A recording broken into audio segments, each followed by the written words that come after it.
ideas are connected to the trigonometric to trigonometric functions. Okay, so here's a quick reminder of what we did in pre-calculus 1. So remember that, so all of this is recollection from the previous semester.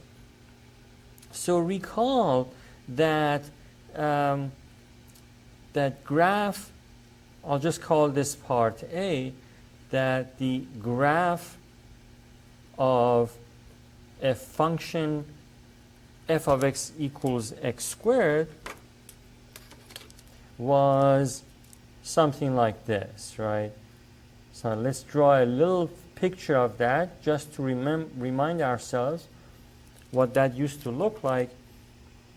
This was some graph like that, which was symmetric with respect to the y-axis, which made it an even function, right? If a graph is symmetric with respect to the y-axis, it is an even function. But then remember, when we transform this with a function such as this, graph of, let's say, let's start easy and say f of x equals, say, x squared minus 1, right? If we did that, then the graph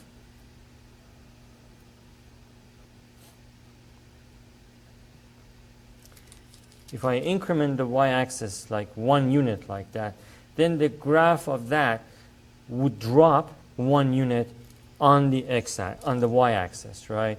So it would look like that. Remember also that if we did this, f of x equals minus x squared, right? If we put a minus in front, what did that do? Remember? Do you remember what did that do? Well, if you said it reflected the graph across the or in the x-axis, you're absolutely correct. So what it did, it flipped or reflected that graph across the x-axis or in the x-axis.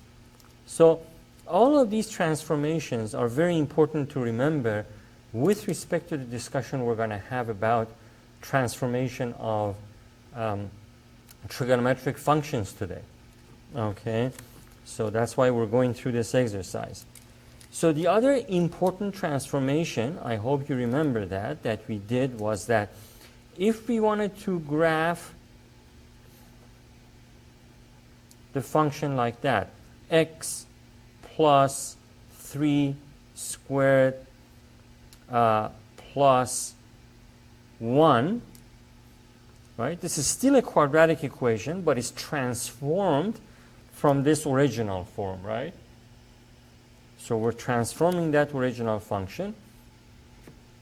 Then how would the graph of this look like, and how would the graph look, and why? So let's draw a quick graph of that.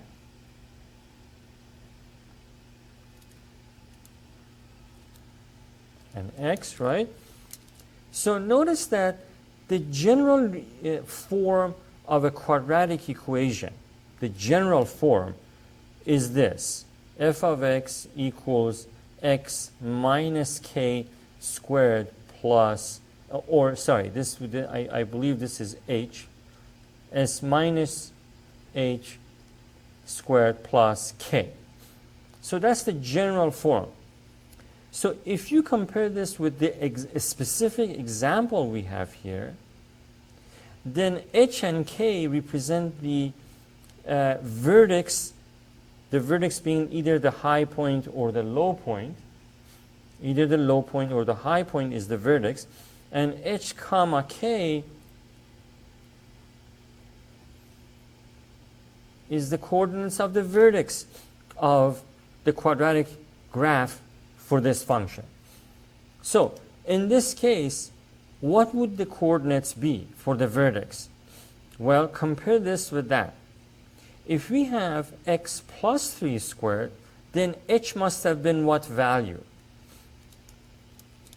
If you said h must have been equal to negative 3, you are correct. So what k must have been? K must have been, it's equals to 1. So h comma k, or that, should be equal to minus 3 comma 1. So let's identify this point. So 1, 2, 3, 1, 2, 3, and 1, and 1. Negative 3 comma 1 would be this point, right? And there is no negative in front. So that means this is not reflected in the x-axis. It's just in the regular form where we have a minimum. Okay, so then this would be something like that.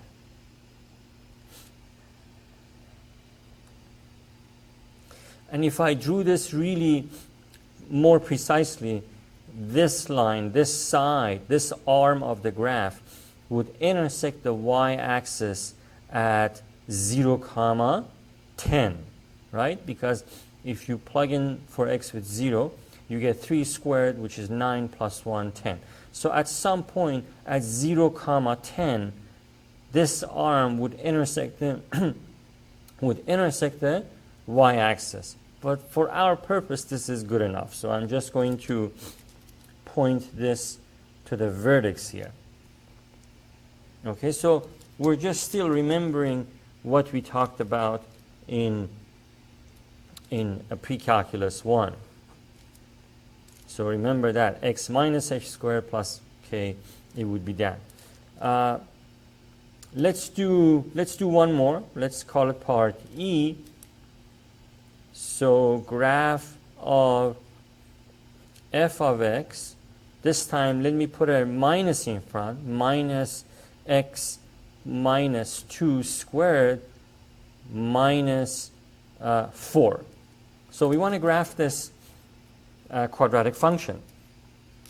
Okay, let's see. So we have the x and y axis like that.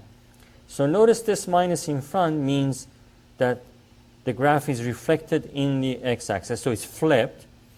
This is indicating movement along the y-axis downward. So let me just rewrite that, what I wrote up there. So we're comparing this with this general form of a quadratic equation, right? Okay, so according to this, what would h have to be? Compare this with this. Compare this general form with this specific example we are graphing. So h must be 2, right? And what about k? K must be minus 4. So the coordinates of the vertex are 2 comma negative 4. So let's find out where this point is.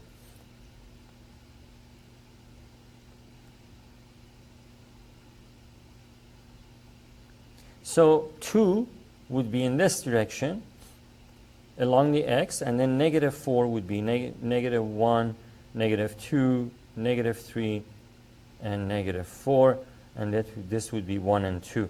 So 2 comma negative 4 is that point.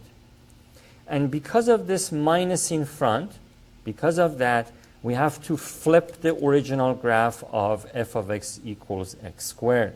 So the graph is going to look like this. Okay, and that's the vertex. Let me label it. So 2 comma negative 4. Okay, so let's do another example from pre-calculus 1. This time let's do it with the absolute value function. Still we need to remember all of this.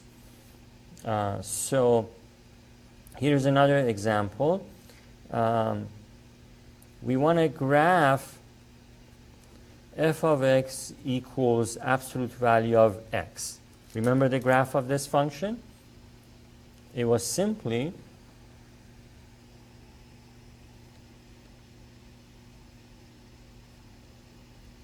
we have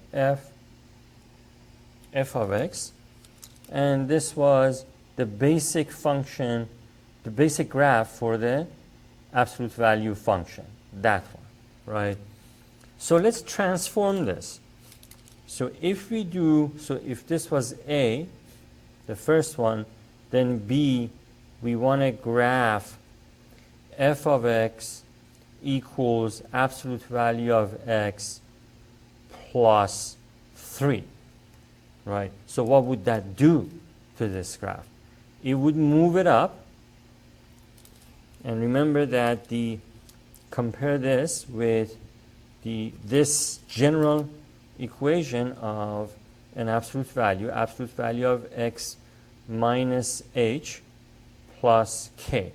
So that's the general equation for the absolute value. So we have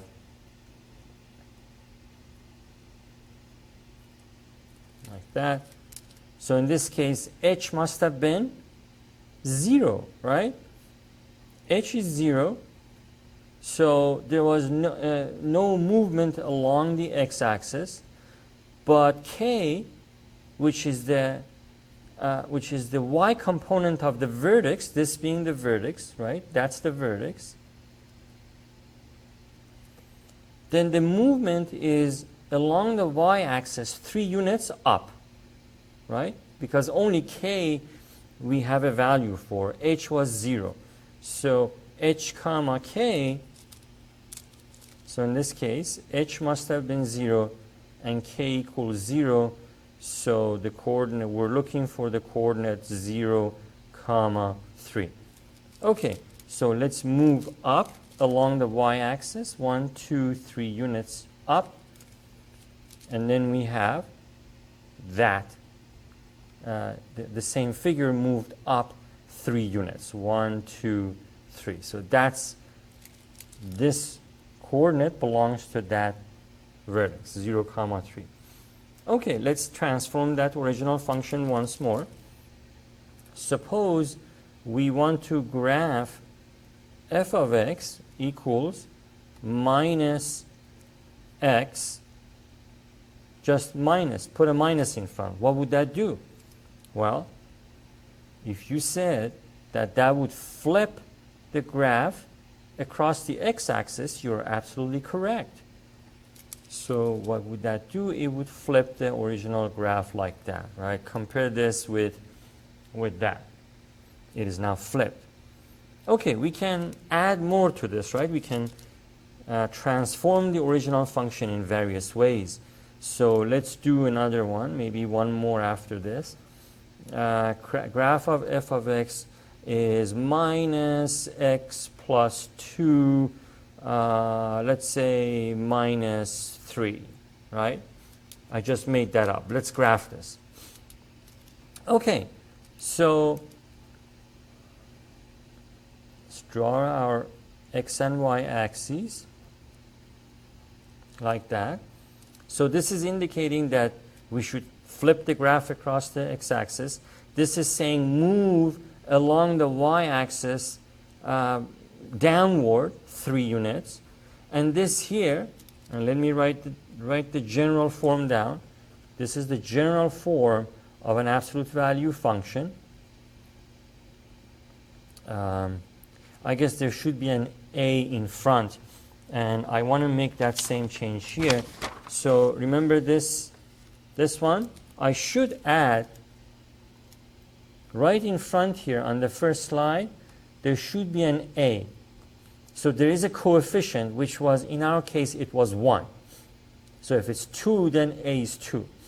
And then I would add a is equal to 1 for that. And the same thing here. There should be a coefficient a outside of the parentheses. And in this case, a would be, in this case, a would be equal to -1, right? Okay, so just like that, I should modify here. There's a coefficient out here in front of the absolute value. And in this case, a would be, in this case, the coefficient is 1. In this case, the coefficient is, of course, -1, right? So let me put an a in front. And so this would be x minus h plus k. That is the general form of the absolute value function. So in this specific example, let's write down a is equal to -1, right? H is equal to -2, and k is equal to -3. Okay, so let's find h comma k, which would be -2 comma -3. Let's find this point. That would be the vertex. 1 to -2, -3 would be that, like that. And we have, so that's the vertex. And of course, we have a minus in front, which is associated with the coefficient of the whole of the absolute value part. And then so that will flip the graph in this direction, right? Like that. Okay, so this is going to give us a good review of what we did with transformation of functions in pre-calculus 1. Now we want to switch over to trigonometric functions, right? How do we transform trigonometric functions? Let's start with a transformation of the trigonometry, a sine and cosine, so it's a moving function. So what I'm talking about is this. If sine of t, so let's call this y equals sine of t,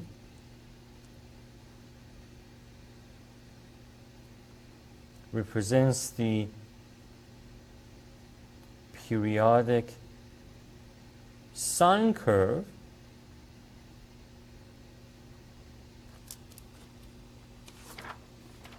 right? If that's the case, then this function, sine of t plus 2n pi, right, represents a moving, I should change, moving sine curve.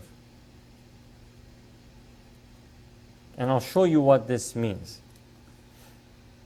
And I have to put a y here as well. So y equals, so this is a still or stationary sine graph.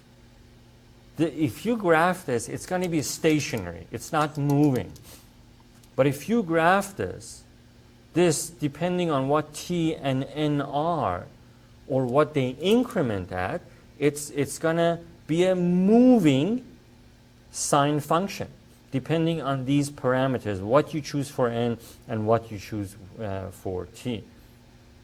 Okay, so by the same token, we have the same situation with the cosine curve. So if,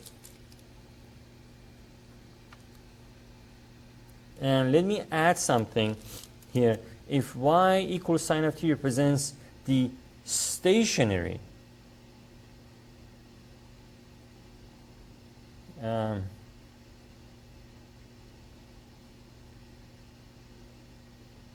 stationary or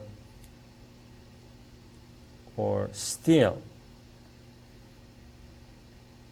stationary or still periodic sine curve, then this represents a moving. I'm not sure about the spelling of this because there's a stationary for things like this, pencils and pens, and there's a stationary meaning still. I mean to use the word, the spelling that indicates stillness, okay, not lack of movement. That's what I wanted to say. And if y equals cosine t, if this represents the still cosine curve, then y equals cosine of t plus 2 n pi represents a moving cosine curve.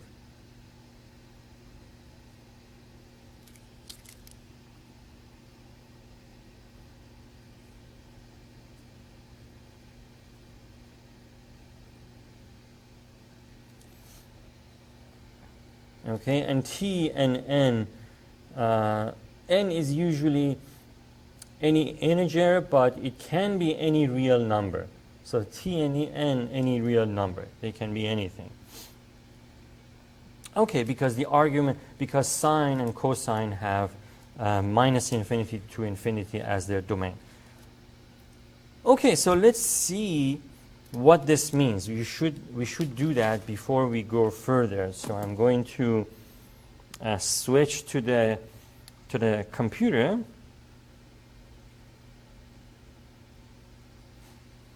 And let's look at that.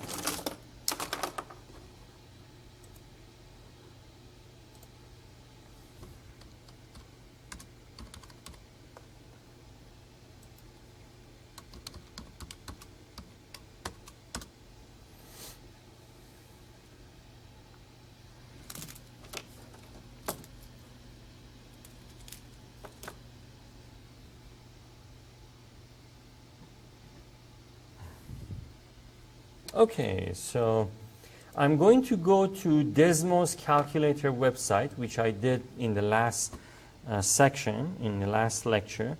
So Desmos calculator. And I'm going to switch to projector mode. Okay, so let's type y equals the regular sine curve, right? So that's what it looks like. We know that from last time, right? It's going through the origin and it curves back, curves up, and then comes back down again. And from here to here, it is 2 pi, right?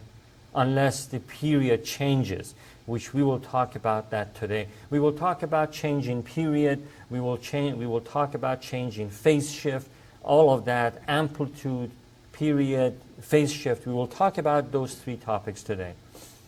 Okay, so now that's a stationary, that's a still sine curve, right? So now let's add the moving sine curve so you can see how that works. So sine of t, that's the one you just wrote down, 2 n pi. See, it's already giving me those buttons to start moving this thing. It doesn't matter which one you pick, t or n, it's going to move the plot for you. So it gave me, automatically it gave me negative 10 to 10 for the width of the window. And then all I'm going to do is I'm going to hit this. And you can see that the red line is the t. And the blue one is just the n part that it's incrementing. Okay, you see that's a sine, that's a moving sine curve. And the reason that it's going back and forth across the screen is because the simulation that you see, the simulation of this function, is happening between negative 10 and 10. So if I increase that, it'll do the same thing, but in a wider area. Okay, so I want to do n this time. So this time we're incrementing n. So notice the red one is the stationary one, right? This is going too fast, so I'm going to slow this down. I'm going to slow it down to maybe 0.2. Yeah, so this is slow enough for us to see. So this is a moving sine curve, and the red one is the stationary one. So you can see the difference, right? The difference in the formula.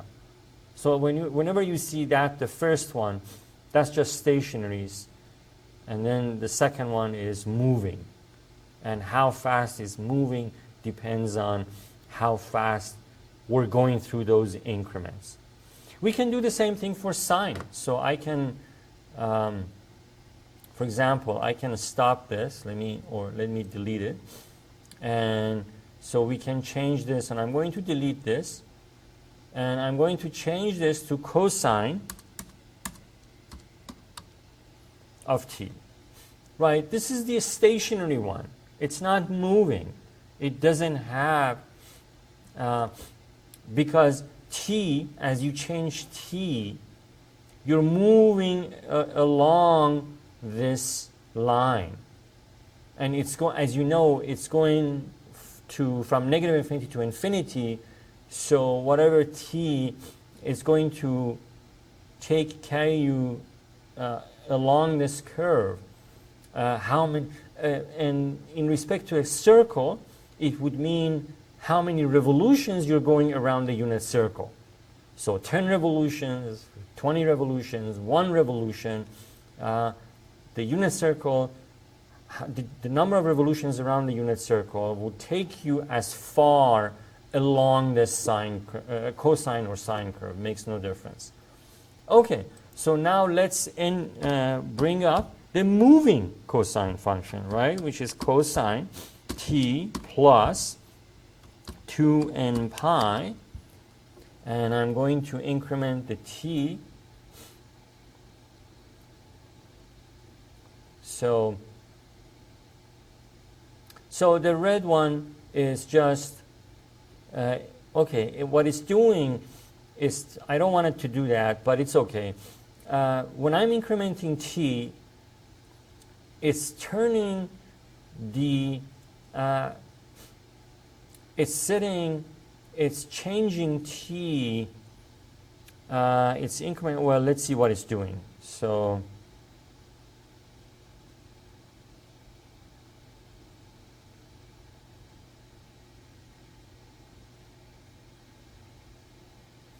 it's going up and down because it's just varying. The red one, it's varying between 1 and -1. The red line, right? That's that graph of cosine t. It's going up and down in that range of 1 to -1. See, 1, -1, 1, -1, 1, -1, 1, -1. The second curve, it's moving. It's got 2 parameters so it's just moving. T and n are the 2 parameters. So as the t changes, n is allowed to vary in any value, but t is set to vary between -10 and 10, and you can see that the curve moves horizontally. It's a moving curve.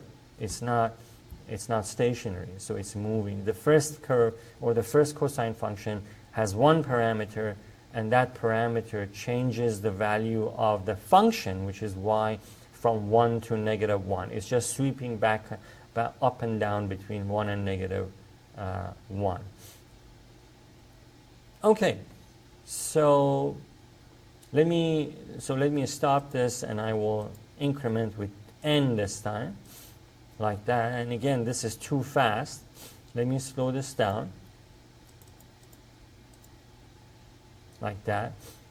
So this is a cosine function. Again, it's starting from up here, not from the origin like the sine. It's starting from up here because cosine of 0 is 1.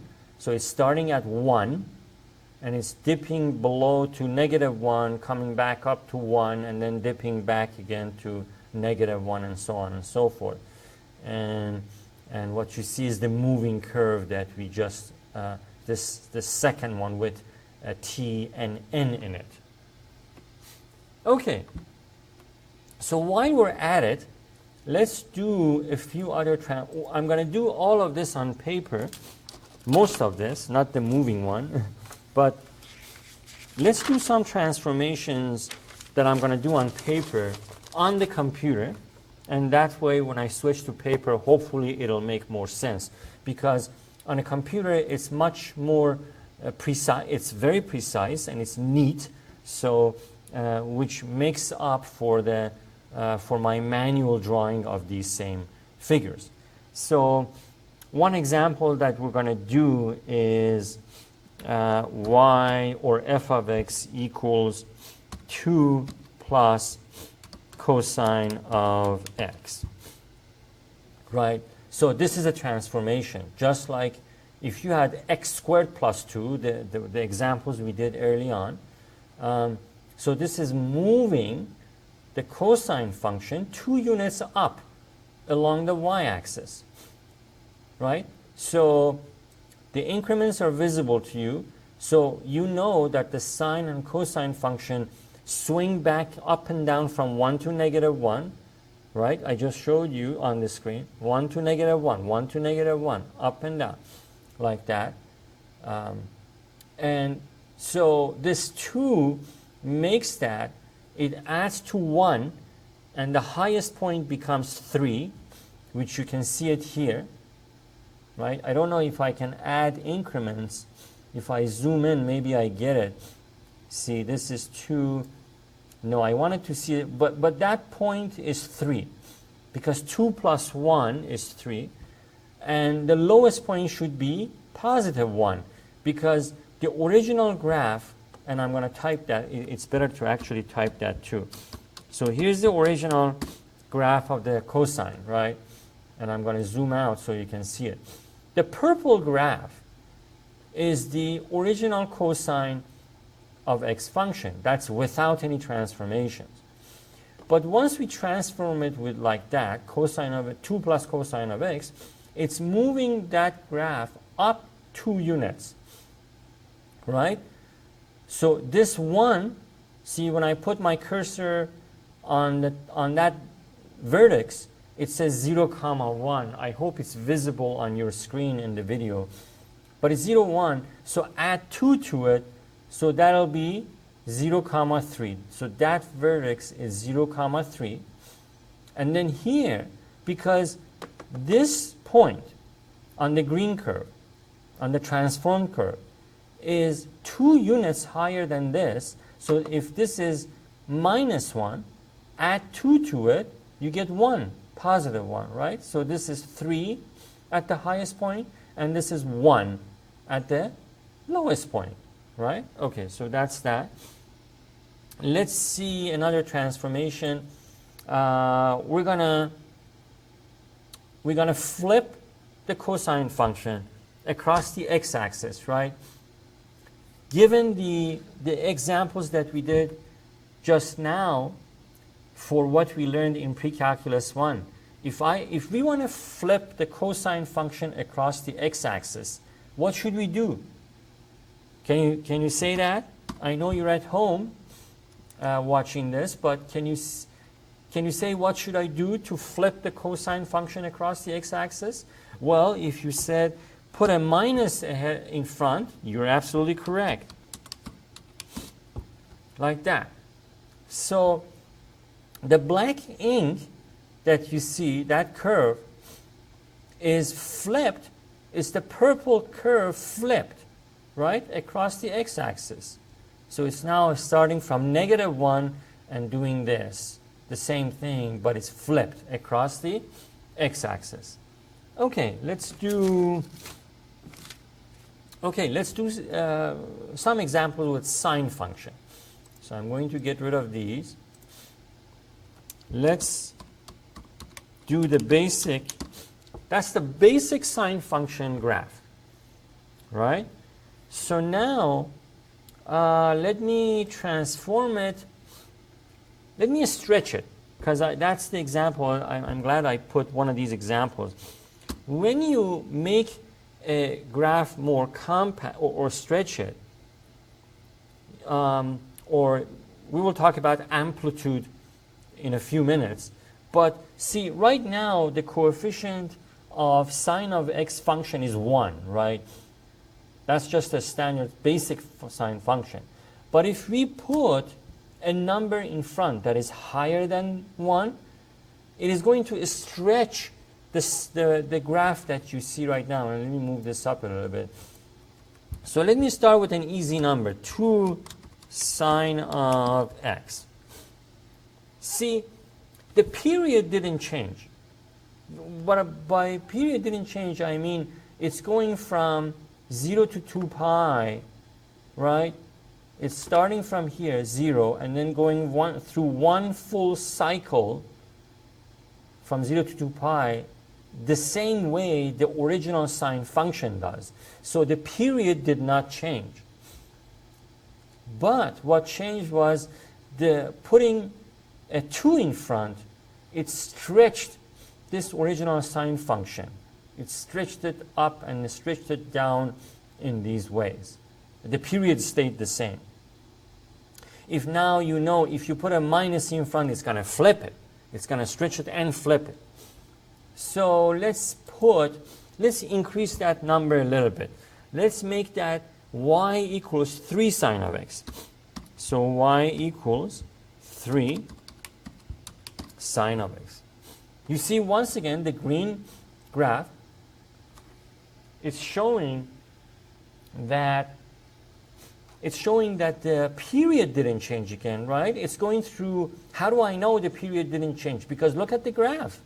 It's going through one full cycle, right? It's starting from the origin on the x-axis, and it's going through right there, full cycle from 0 to 2 pi. And as I'm putting my cursor on that node, it says 2 pi comma 0, but it's really gray, light gray color. So I'm not sure, until I see the video later, I'm not sure if you're seeing that on your screen, if it's dark enough for you to see it on the screen.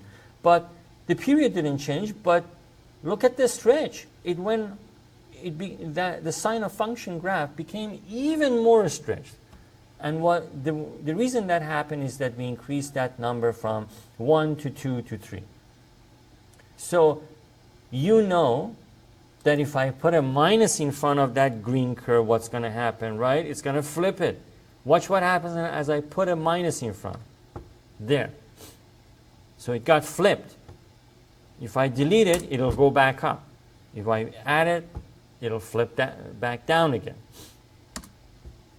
Okay, so what else do we want to do here before let's see. So we talked about cosine a little bit. Okay, so let's I think this is a little bit, I can do this too. I can change the period so you see what effect it'll have. So let me, before I do that, I wanted to show you what happens if this number is less than 1. Because we know that it will stretch the graph if it's larger than 1. But what if it's less than 1? Say 0.5. Do you see the blue line, the blue sine function? That's for this one, 0.5. So when that coefficient is less than 1, it won't stretch the graph, it'll flatten it. Notice the blue graph, blue sine function, is a much more flat function than the red one, which has coefficient 1. And if I go to, and if I put in another one with 0.2 as the coefficient, it'll be even, it doesn't even show. It shows as a horizontal line. So let's not do that. Well, no. I haven't, so let's see. Let's see if it's visible. It's barely visible, right? But look, as we reduce the coefficient down from 1 to something less than 1, the curve flattens, but notice the period didn't change, right? The sine, all these three curves have the same exact period. That means they go through one full cycle from 0 to 2 pi, or the same period. In this case, it's 0 to 2 pi. So 0, 0, I hope you can see it on the screen. Then as we trace that, so that's pi comma 0, and then as I keep going, there, 2 pi comma 0, that's a full cycle. And all three sine functions do the same thing. The period doesn't change, but depending on this number in front, you will either stretch the graph or flatten it. That number you see in front has a name. We will get to it later in the same section. It is called the amplitude. Okay, please remember that. We will talk about it in more detail later. Okay, let's see what else. Okay, so now none of these examples that I've shown you had a change in period. So let's change the period. For that, I'll have to put a coefficient for x inside the sine function argument. So what you see in the parentheses, it's called the argument of the sine function. I'm going to put a 2 in there, and you see that the period changes. Well, no, I don't want to delete this. I want to add so we can compare, right? Sine of 2x. So now, every time the sine function goes through the full cycle once, the sine of 2x, how many times do you think it's going to go through the cycle? Twice. If you answer twice, you are absolutely correct. It's twice that, right?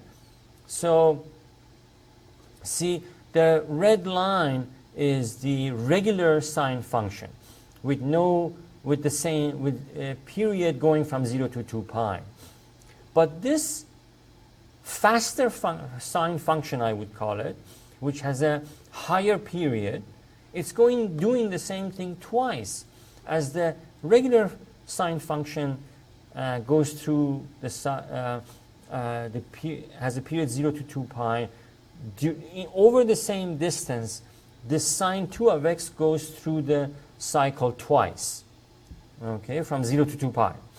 So you can see it from here. That's one cycle. See, by the time the red or the sine of x function is reaching pi comma 0, this function, sine 2 of x, has already finished one full cycle, and it's ready to go through the second cycle here. Okay, I hope this is clear to you.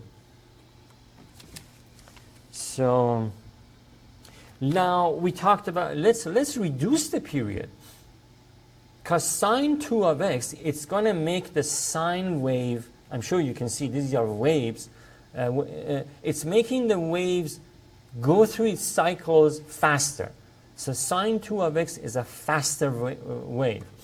But now let's slow it down. How can we do that?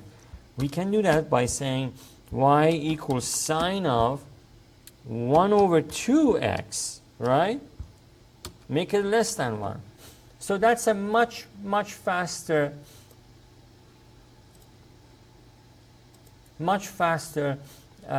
or much slower curve, right? Or much slower function, because the dark red, oops, I inadvertently deleted it.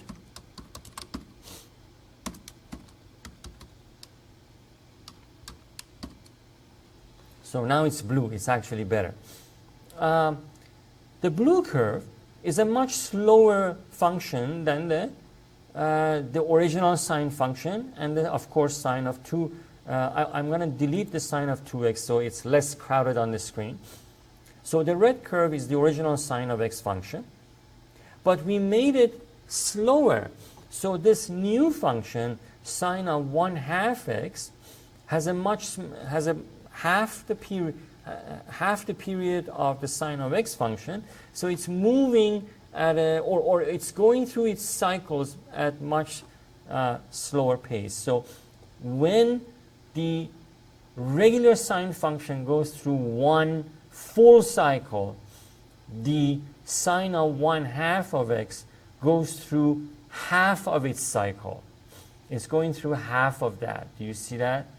From here, from 0, 0 to 2 pi comma 0, the red curve, or which is associated with sine of x, is going through one full cycle. But the slower curve, it's going through half of its cycle. See, that's half of its cycle, and then it comes back and finishes its cycle further down the road, like that. So one full cycle would be all the way from here to here. Okay, so that's talking about the effect of changing period, and we showed how amplitude will affect. Amplitude will either stretch or flatten a curve. Period will make it either faster or slower curve. And we should show the impact of absolute value on all of this. So let me also do that. I'm going to keep the sine of x. Then let's put that, well, I have also, you can do the same thing with cosine function. But the absolute value of sine of x. Notice what happened. So with the absolute value function, which is the green curve that you see, not the red one. The red one is the original sine function. The green one is the absolute value of sine of x function, which keeps all the negative pieces have been eliminated, right? So you can see that, well, the negative parts are there, but now they've gone up and they become positive. So there is no piece of this green curve which is coming from absolute of sine of x function on the negative side, right? We would expect to see that because absolute value of a function makes that function positive at all times. So that's why you see that green curve never dip below the x-axis. And as I said, the same thing is true with the cosine function. No difference at all.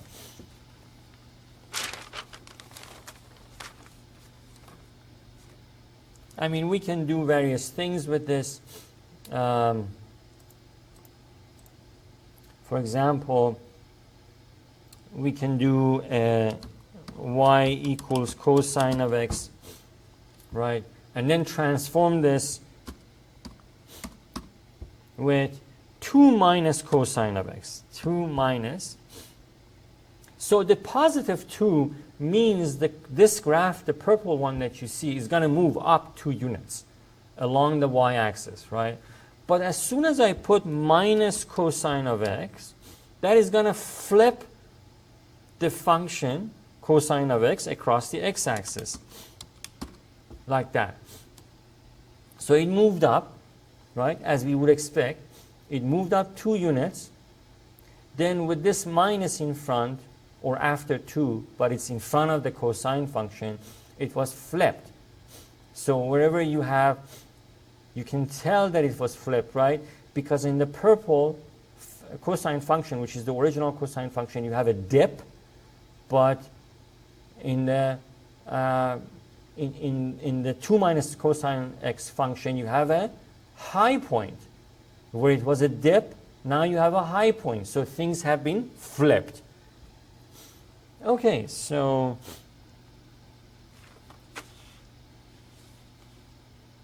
you can, I mean, at home, you can go to Desmos calculator and experiment with this. But this is, I'm going to stop and go back to the dock camera in a few seconds. But when you experiment with this at home, always put in the original function, sine of x, like that.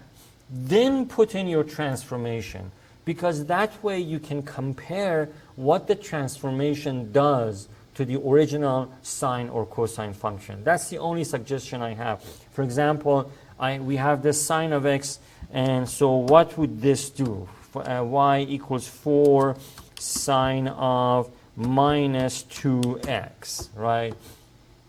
And the blue line is showing you can compare and see that this is a faster curve, and it was, let's see, so the sine, that's why I want to stop at this point, because I'm going to have to talk about things that I haven't yet mentioned on a paper, so that might confuse you, but sine function is an odd function. No, actually, we did talk about odd and even functions, sine, and that we talked about sine being an odd function last time. So you would be able to follow this part. So let me talk about that. Because sine function is an odd function, so I can rewrite this as y equals minus 4 sine of 2x. And you can see that the green one actually superimposed the blue one.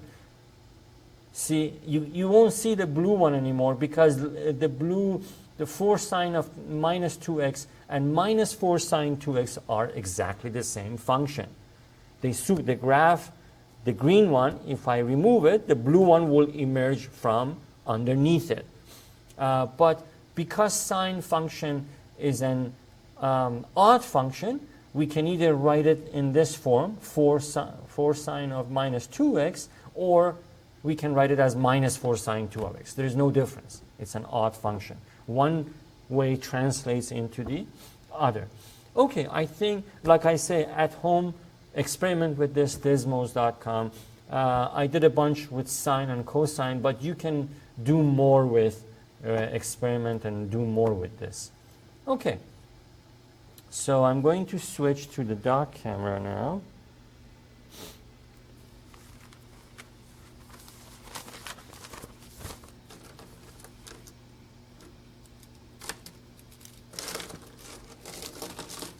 All right, so we have, let's see, so one thing we mentioned last time, it's worth mentioning again. So I'll mention this as a note, that the trigonometric functions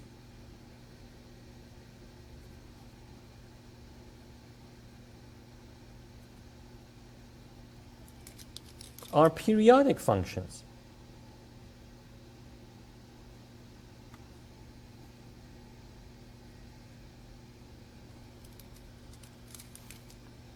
Which means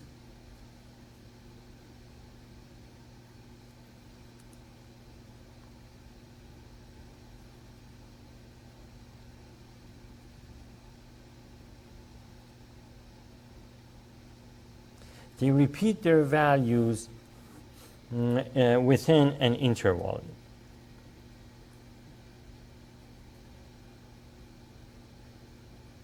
In any interval, and this is important, so I'm going to write in red ink, in any interval of a certain period. So period of a trigonometric function is a distance, if you want to call it, on the x and on the x-axis, or within a time. It's a time measure or a space within which the sine values or the cosine values or the tangent and cotangent values repeat themselves. Okay, so let's see. So let's. I want to draw this unit circle. It's still important for you to connect a unit circle with these waves that I've been showing you on the screen so far, and so on. So let me draw a unit circle.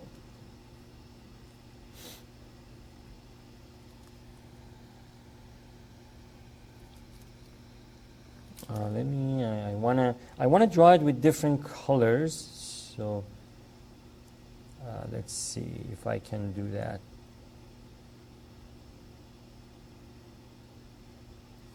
Okay, so I will use red ink to go from here to here. Then I will use blue ink to go from here to here. And then black ink to go from here to here. And then I brought this time green ink to go from here to here. Okay, so let's label these.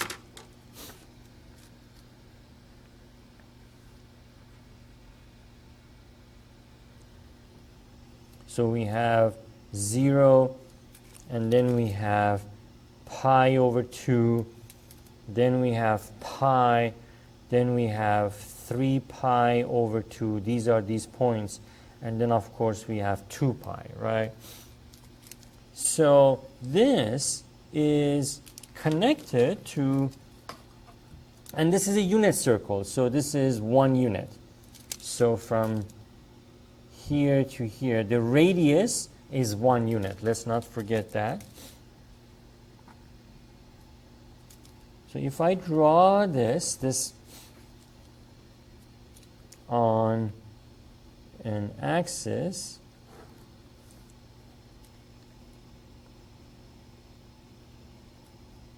and I'll call it t and y. So if we want to graph y equals sine of t from 0 to 2 pi.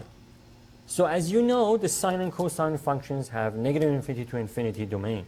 But we want to capture this sine function just within a certain period.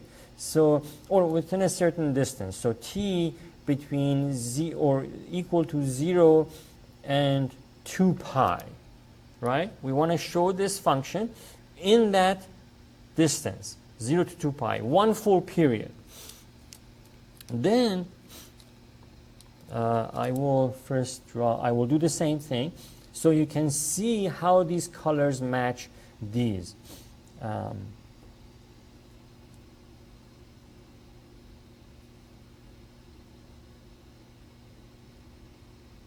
that. Okay, so the red piece is going from here to here. That's going from 0 from 0 to pi over 2. So that point is pi over 2. That's 0. Then the blue one is going from pi over 2 to pi. So that point is pi. Do you see how the tracing over the unit circle translates into movement along this curve? I hope you're seeing that. And then pi to 3 pi over 2 is moving from here to here, to that point.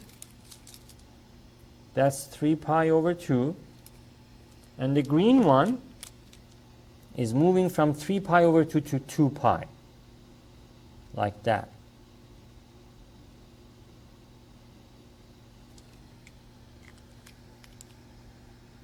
I'm not sure on the screen or in the video these colors show themselves the way it should, but I will post these lecture notes on Canvas. So hopefully in combination, using the video and the notes, things will make sense. And so, and this would be 2 pi. Okay, so we're dealing with the sine function, which is in this case set equal to y. So when we're going from 0 to pi, the sine values are positive, right? Y equals sine of t. Remember from last time? So going from here to here, we have positive, positive, positive, positive, positive, positive. And then once we reach pi, from pi to 2 pi, the sine values, which are y values, dip below to the negative side, right? So negative, negative, negative, minus, minus, minus, minus. Okay, so that shows you how movement around the circle translates to that. And this period, so going from here to here, that distance it's called the period.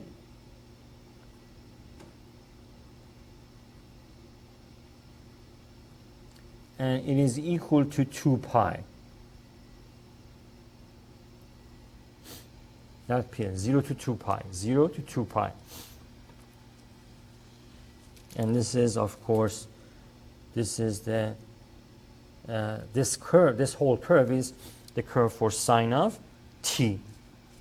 Oh, one important thing I should remember to add to this graph is that this high point is 1, and this low point is -1. Right? So the sine function with the amplitude equals 1, amplitude is the number in the front, right? Remember when we added 2 and 3, it stretched the graph, the amplitude, so it's 1, and it's so the height and the bottom of this change from between 1 and -1. Okay, let's do the same thing for the cosine function.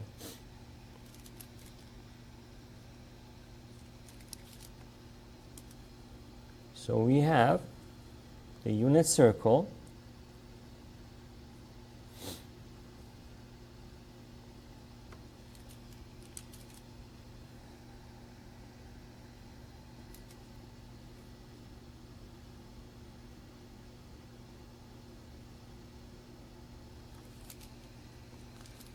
so we have, I'm going to draw this in red,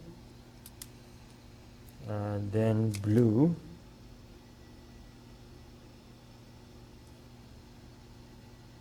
and then black, and then 2 pi.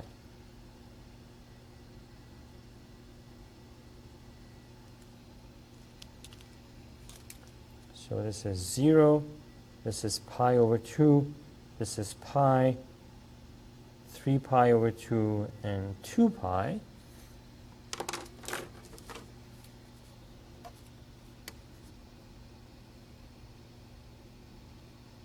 For a cosine function,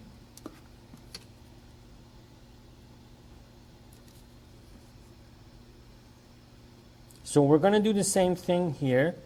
We're going to restrict this cosine function to go from 0 to 2 pi. We're going to cut it at both ends. So it's just one single period.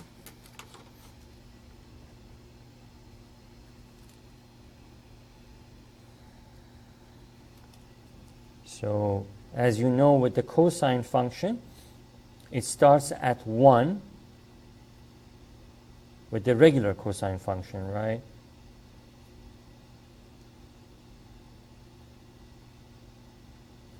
Okay, so roughly like that. So from 0 to pi over 2 is that piece here,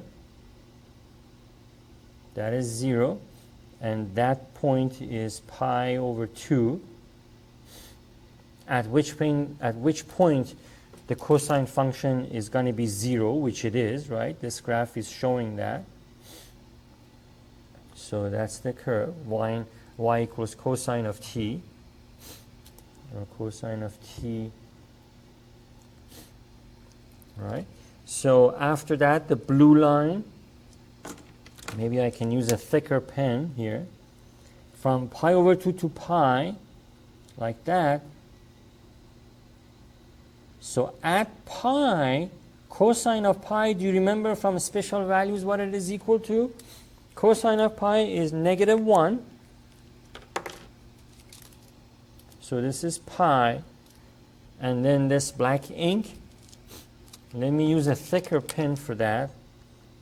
I don't think these will show clearly on the projection screen, but I'm just trying. So that'll be that. and this will be pi from pi to 3 pi over 2, and of course after that it'll be 3 pi over 2 pi, which is cosine function at that as 0 and 2 pi is equal to 1. And I should add, this is 1, that point, and this point, that point is, the lowest point is -1, the highest point is 1. And so with the green ink, like that,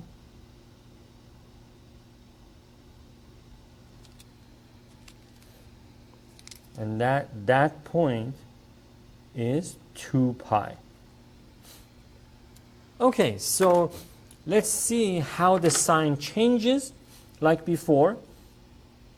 So the value of the cosine function from, remember, cosine function was the x component, right? In the term, when we were determining the coordinates of the terminal point last time, x was equal to cosine of theta, y was equal to sine of theta, right? So from 0 to pi over 2, the x values are positive. So positive, positive, positive. At pi over 2, the x values become negative, and so is this wave dips below the x-axis. So the function, cosine function, has negative values. So like that. And it's the same thing all the way from pi over 2 to 3 pi over 2. X values are negative, right? So negative, negative, negative, negative, negative. And then once we're after 3 pi over 2, watch what happens. We're emerging on the side where the x values are positive. So positive, positive, positive, positive, positive. Which makes sense because we're coming up from below the y-axis. We're now on the positive side of the y-axis. And once again, from here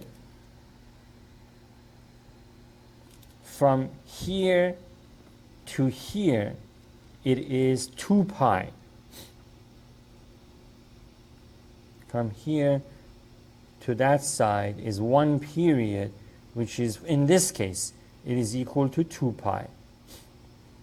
As I showed you on the computer screen, the period can change. It can become faster, slower, depending on what is the value inside the argument right before x.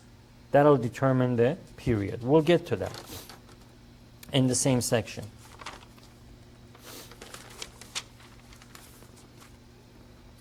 Okay, moving forward. So we did a bunch of these on a computer, but let's see how we can do this on a piece of paper.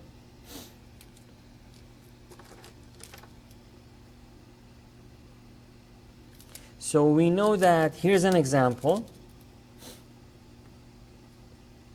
We want to graph this function, y equals sine of x. Right? We can easily graph this.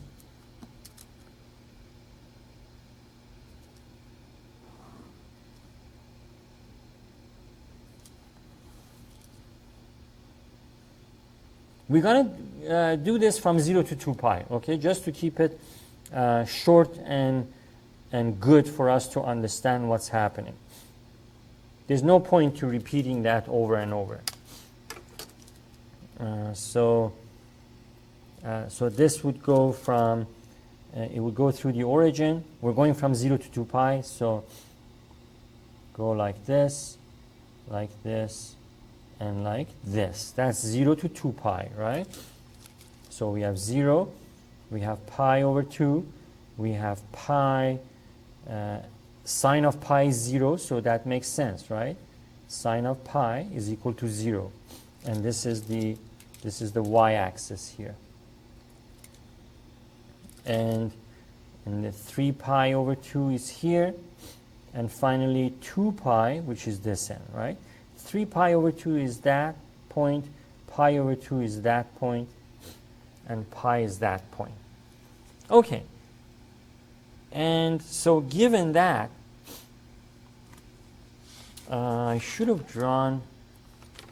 So given that, then let's graph. We're going to transform that using this function y equals 2 sine of x. Right? So this is, you saw in the computer what this is going to do, right? It's larger than 1, so it's going to stretch it. The period is not going to change. It's going to be 0 to 2 pi, which means this graph, this function, is going to go through one cycle from 0 to 2 pi. It's not going to be faster than this. It's not going to be slower than this. It's going to be the same, have the same period. But it's going to be stretched up. So we'll show that in this graph.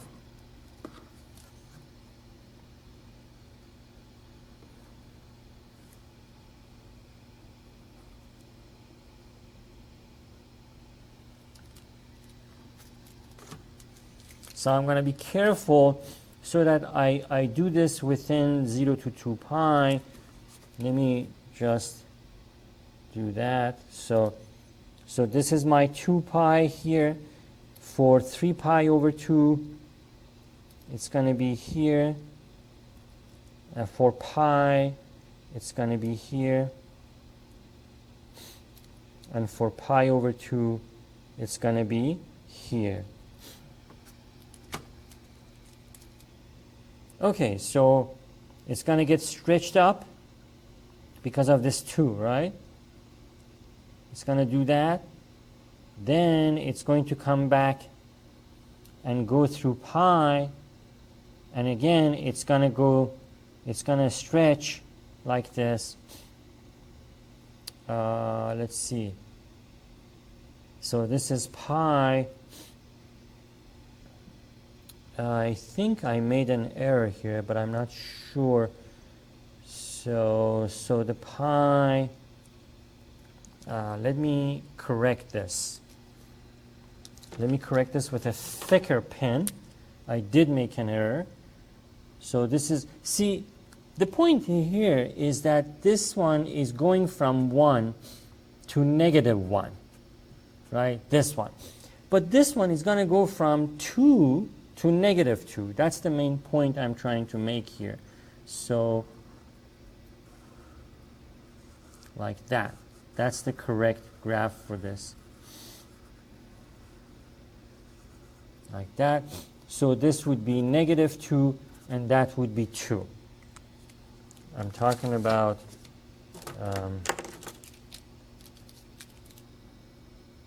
like that and like that.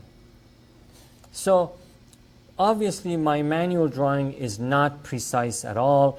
It's not to scale, but from here to this distance should be equal to this distance. But it's because of this 2, which we call amplitude later, this graph is stretched higher than 1. So it goes up to 2 and it comes back to -2. Without it, it goes up to 1 and it comes back to -1. But the period doesn't change. So this still is pi, this is 2 pi, and this is going to be, so that was 3 pi over 2, this is 3 pi over 2, and this is pi over 2, and so on. Okay. So now let's do some examples with the cosine function.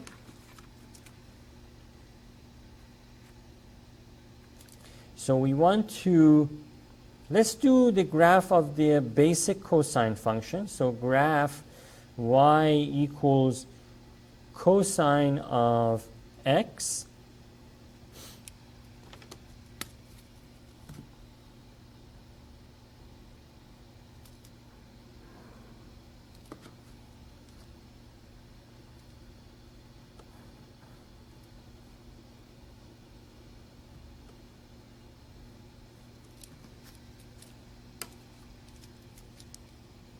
and this time we will go from,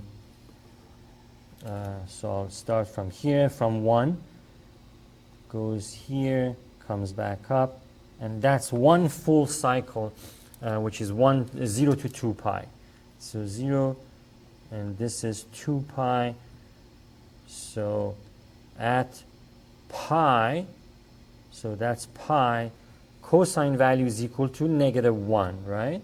So that's -1. Cosine of pi is equal to -1. Cosine of 0 is equal to 1.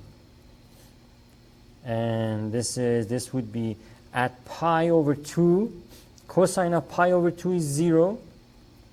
And cosine of 3 pi over 2 is 0 again. That's why we have these x-intercepts. So that's the cosine function. Now let's transform this with a function like this. We want to graph y equals 2 plus cosine of x. So notice this is going to move, right? Remember from pre-calculus, those examples, x squared plus 2 would move the quadratic graph 2 units up. X squared minus 5, it would move it 5 units down. So this is 2 plus cosine of x. So it'll move this graph of cosine of x 2 units up. So that means this -1 will be +1. -1 plus 2 will be this dip, this low point will be up here at 1. And then this 1, the high point, will be at 3. 1 plus 2 is 3.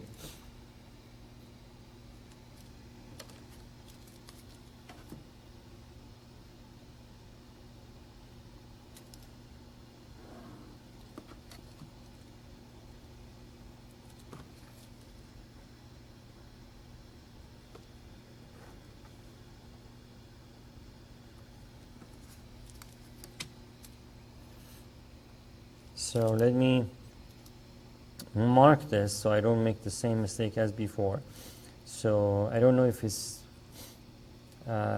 1. It's probably shorter than what it should be. So 3, barely. So that's 3, and this is 1. So that means that when I draw this graph, it's going to look like this.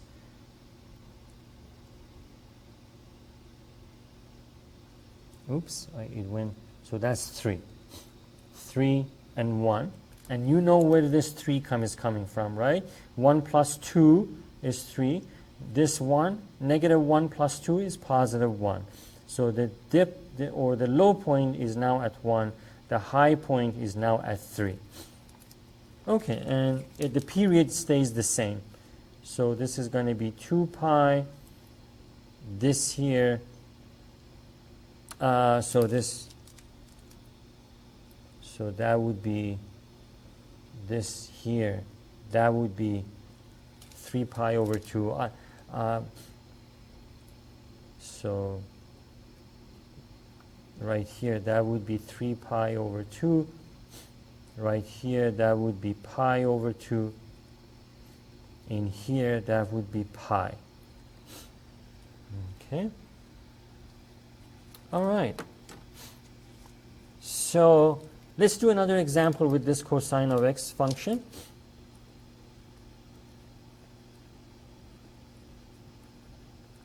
Y equals minus cosine of x.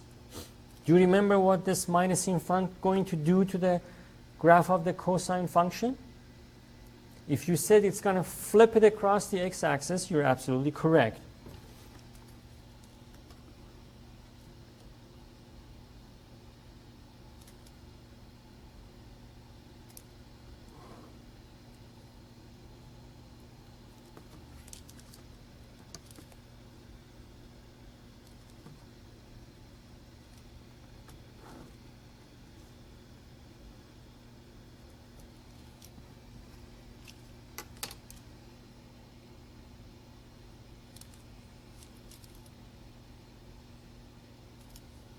So the original, let me bring this down a little bit. The original cosine function started from 1, came back to 1. This one is going to start from it's going to flip this, right? So the low point is going to be the high point when we flip it.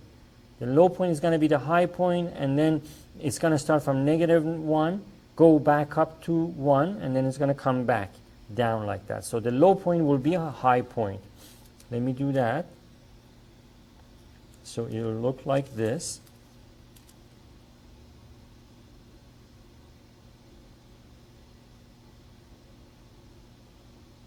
Like that. So then this is -1.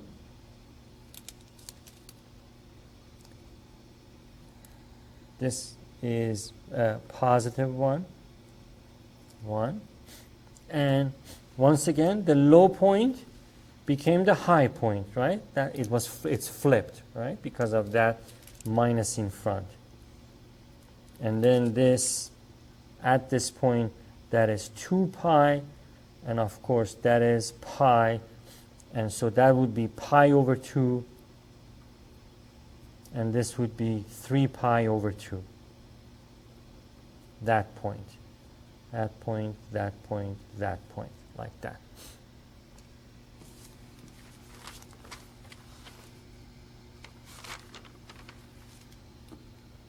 Okay, so let's talk about, finally, we've talked about it when I was on the computer. Now we finally get to amplitude and period, right? Let's see.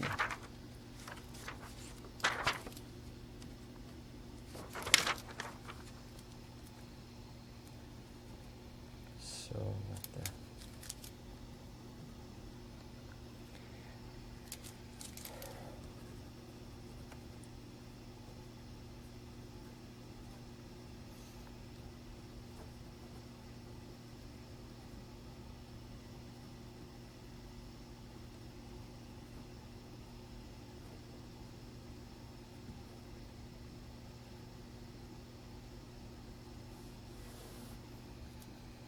Okay, so how do we recognize what is the amplitude and period of a sine and a cosine curve?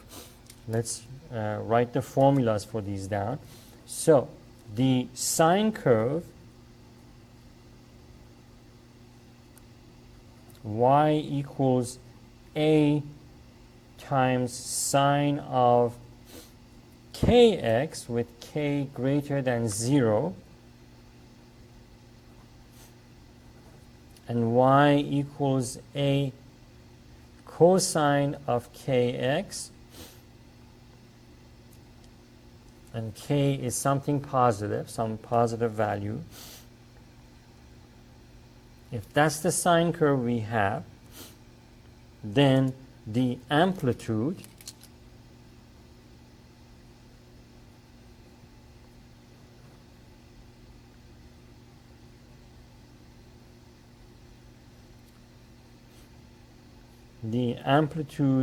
is equal to absolute value of that coefficient. Absolute value of a, that number. Remember, the amplitude decides if it's stretched or flattened. That's the effect that the amplitude has. If it's greater than 1, it'll stretch it. If it's less than 1, anything left between 0 and 1, it'll flatten it, right? We showed that on the graph. And period is equal to 2 pi over k.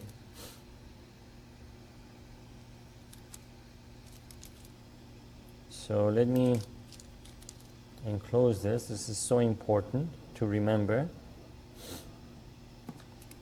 Like that.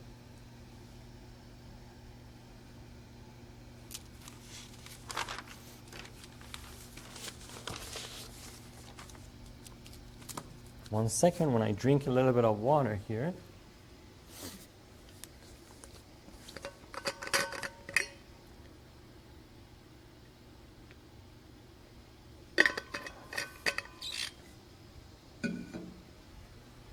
My apologies for that. So, all right.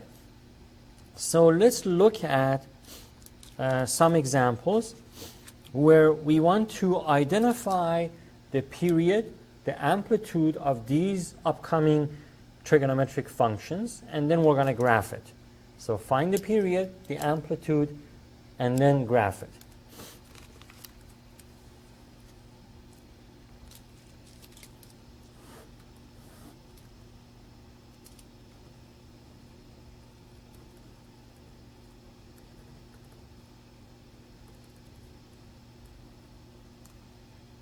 So for this function,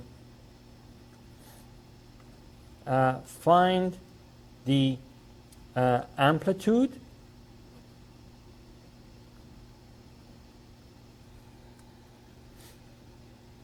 and period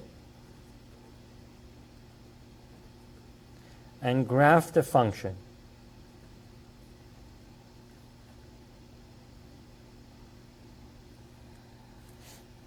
Okay, that's what we want to do. Well, it's clear that just looking back to this, the a, the coefficient of the whole sine function, or the cosine function, is in this case, what is it in this case? It is 1. So absolute value of a is equal to absolute value of 1, or 1 is the amplitude. Amplitude of 1 basically means there is no stretching or flattening of the original sine function. It's going to go from 1 to -1. That's going to be the stretch. It's going to be the same as the original sine function. 1, -1, 1, -1. You saw that on the computer, right? Where the red line was bouncing up and down between 1 and -1. This is the same thing. So the period, we have to use this formula.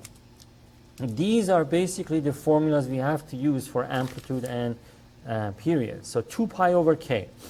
K being the coefficient of the x term, or the argument. So let's do that. Equals to 2 pi over k. So in this case, what is the value of k? 2, right? So 2 pi over 2. Of course, the 2's cancel out, and the period is pi. So this is important. Why? Because it's telling us that this function is going to go through the whole cycle from 0 to pi. Okay, so it's a faster wave, faster sine wave than the original sine of x function. Okay, so let's graph it. That's what they're asking us to do as well.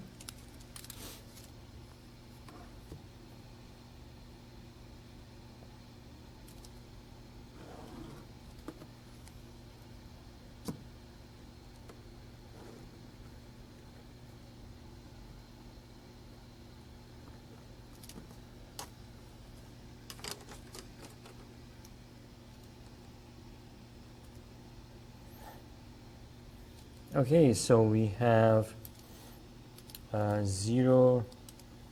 So we're going to go from 1 to -1. The amplitude didn't change. 1 and -1.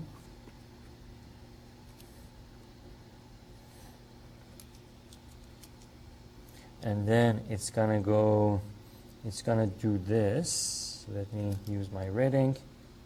So it's a sine wave, so it's going to go through the origin, right? It's going to do this, it's going to come back down, and then it's going to do that. So 0 to pi. Not 2 pi, right? Pi. Okay, so if this is happening, then what are these so in the original sine function, this would be pi over 2. But what is it now? Well, this is pi, 0 to pi, so this has to be pi over 4. And this would have to be pi over 2. So let's write these down. So this is a much faster wave, right? So this would be pi over 4. Because we take this and divide it into the 4 pieces that we used to show. Remember?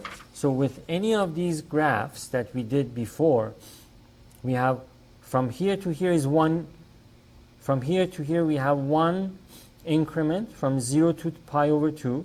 Then we have from pi over 2 to pi, that's second increment. From pi to 3 pi over 2, that's three increments. From 3 pi over 2 to 2 pi is 4 increments. So the original 0 to 2 pi increments, there are 4 increments that are broken up to, given this unit circle, right? The 4 quadrants. I think it's better if I explain using the 4 quadrants of the unit circle, right? So 1, 2, 3, and 4. So that's one full cycle. We're going to show those 4 divisions along the wave, right? So we divide this pi, 0 to pi, that's the full period, by 4. 4 being the 4 segments of the unit circle. So we have pi over 4, and then add a pi over 4 to this, we get pi over 2 here, and then add another pi over 4 to pi over 2. What do we get? We get 3 pi over 4. Let me double check this. I think this is correct, but pi over 2 plus pi over 4, that would be 1. Yes, that is correct. 3 pi over 4. And then add another pi over 4 to this. You get pi, right?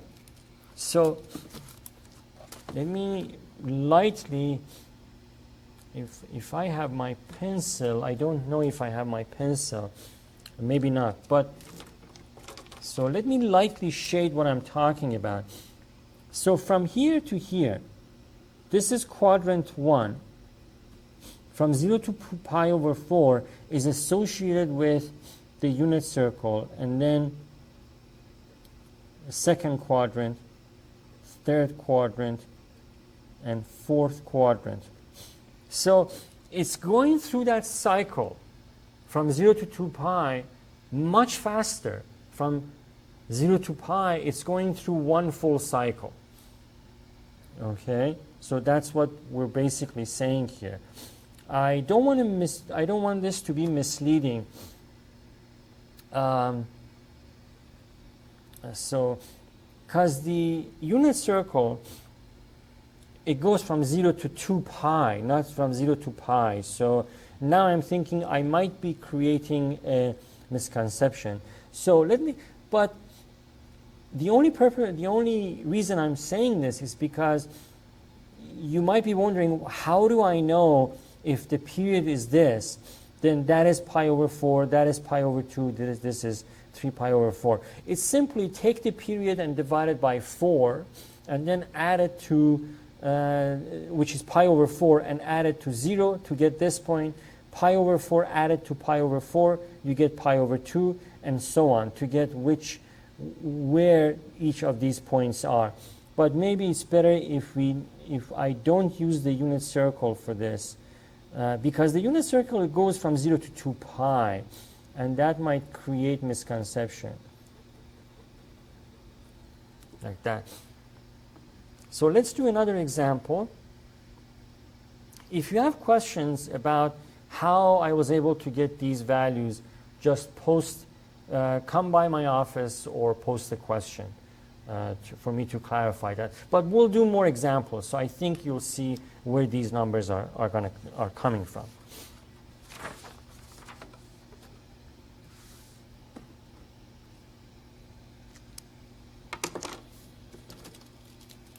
So we want to do the same thing for this function.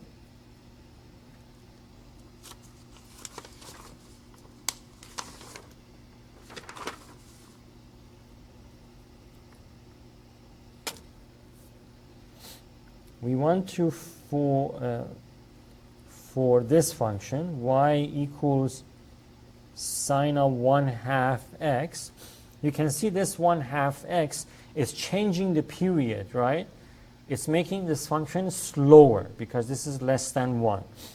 1/2 x, find the amplitude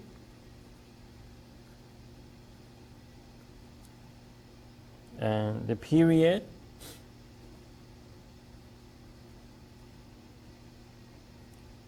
and graph it. Graph the function. It would be good if you paused the video at this point, answered these questions, and came back to the video. Okay, so I'm assuming you've done that. The amplitude is the coefficient of the function, right? At this point is 1. So absolute value of A is equal to absolute value of 1, which is 1. So that's our amplitude. The period, remember the formula for a period, right? It's 2 pi over k. Let me bring it back. It was on the previous slide. Period is 2 pi over k. So 2 pi, what is k value here? K is 1/2, right? Let me write that down here. K, according to this, is 1/2. That's what k is. K is the coefficient of x, right?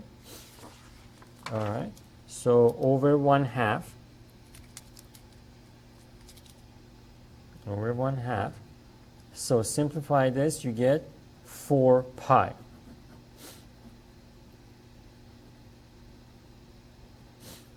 So take a careful look at this. What this is saying, on the unit circle, the regular sine curve or the cosine curve goes through one full cycle, or 360 degrees, from 0 to 2 pi, right? But here, this function is going through a full cycle. That's what period means. It's the quantity over which the original function goes through a full cycle is 4 pi. So it's a much, much slower curve than the regular sine curve. Okay, so let's graph this.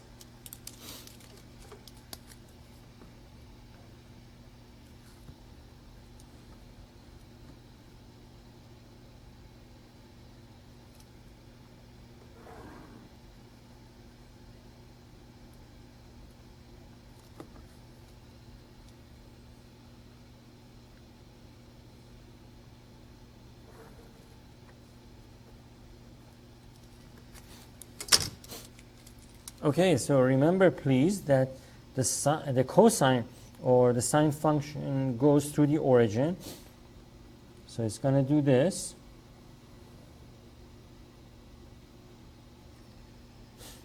So the amplitude is 1. That means the stretching, there was no stretching. So this is still 1. And this is still -1.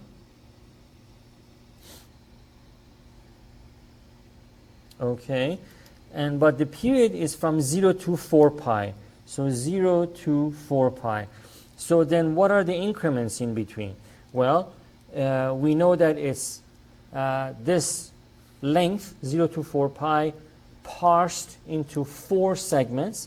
So 4 pi over 4, it's going to be pi. So from 0 to this point,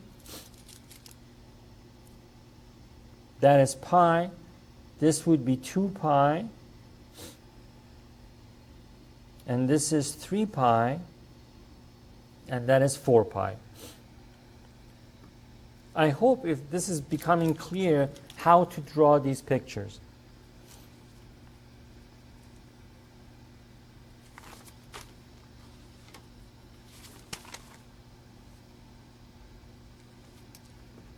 So I should interpret these. Let me do that for the previous example as well. So in this example, we said that the period was pi. So that means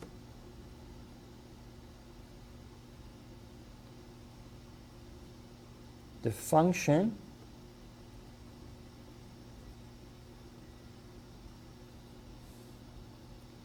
completes one full cycle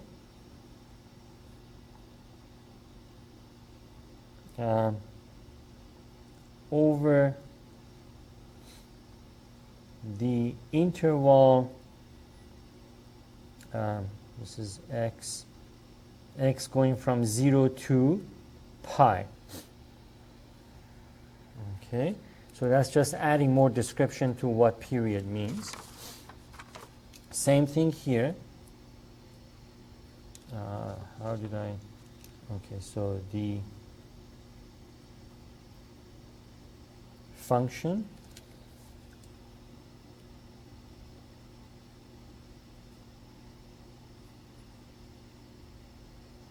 one period or one full cycle, one period or one full cycle over the interval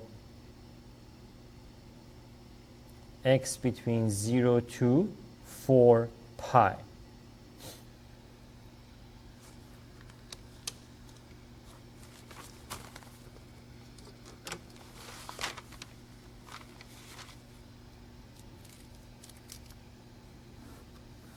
Okay, so we're going to continue with transformations.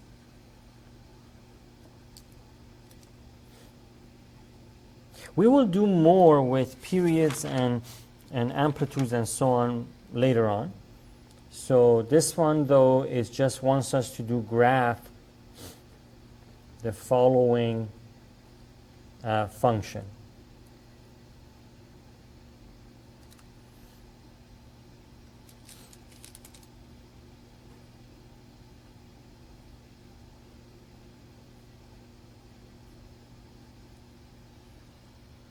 So minus 1 plus cosine of x. So you know what this is going to do, right?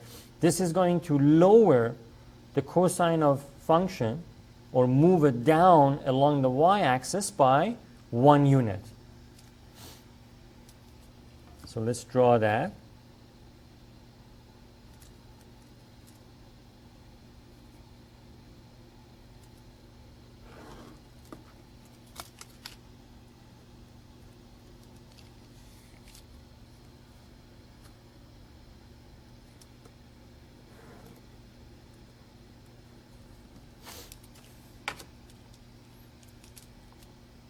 Well, I use f of x, so I'm going to use f of x here as well.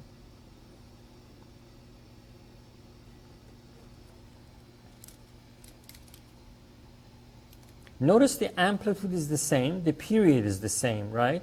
The x has no coefficient 1, which means the period stays the same. It's going to go from a full cycle from 0 to 2 pi. And the amplitude is the same, which means the function is going to go up and down along the y-axis between 1 and negative 1.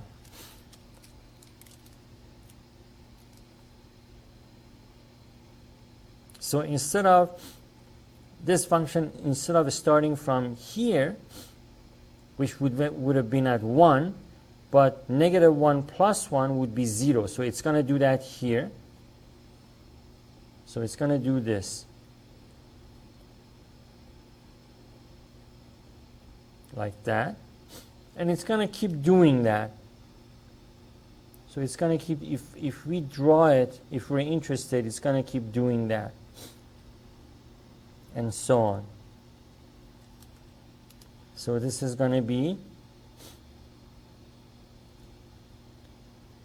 so this is going from 1 to negative 1, which means when it's at 0, when cosine of x function is at 0, then we're going to have 0 plus negative 1, which would have been this, which is this point here. But where is cosine of x equals 0? It's at pi over 2 and 3 pi over 2.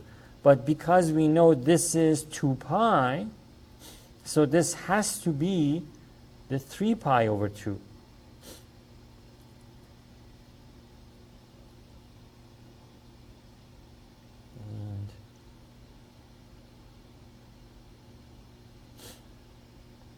Right, that's, let's see.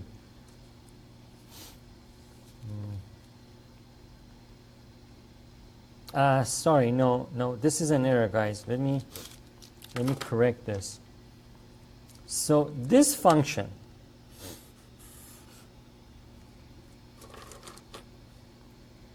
when this function is at -1, that means cosine of x must have been 1, right? Because 1, no. So this cosine of x should have been 0. So then cosine of pi is 1.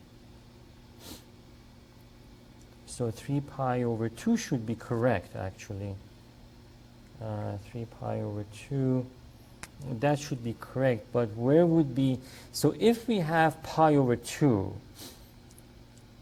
this would be 0, and this would be -1 again. So let's see. I wanna be sure, so I wanna switch to the computer and just get a better feel for this. Okay, so let's switch to this. And so here we're going to have y equals -1 plus cosine of x. Right? So, and it's going through one period. So this point where that function is equal to 0, then cosine of x must have been 1. So that is where that is 0, 0. Yeah, that is correct. And then when it's going through, when it's pi, so when it's pi, then that will be -2. Yeah, so that's the, I believe I found the error to that. And then 2 pi, so this would be pi. Yeah. Okay, great. So I got some assistance from this computer. So let me switch back to the dock camera. With the assistance from the computer, so the problem was here because this function, cosine of x, clearly goes from 1 to -1, right? So when it's at -1, -1 plus -1, this should be -2.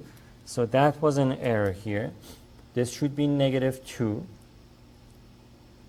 When this function is at -1, -1 plus -1, we would have a -2, not -1. So now that makes sense.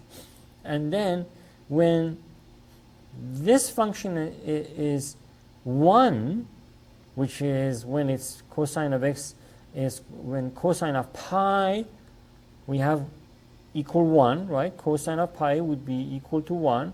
So at pi, then that would be pi.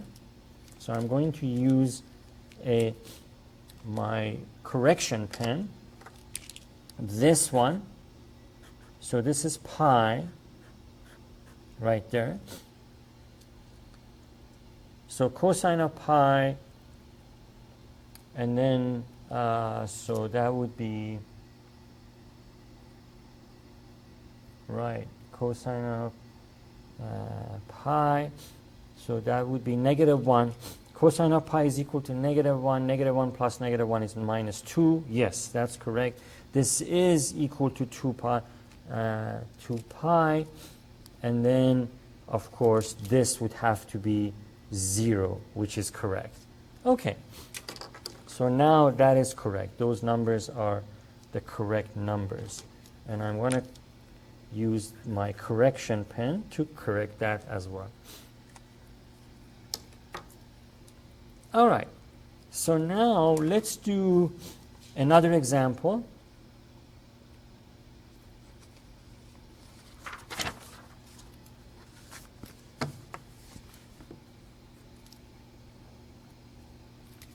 We want to graph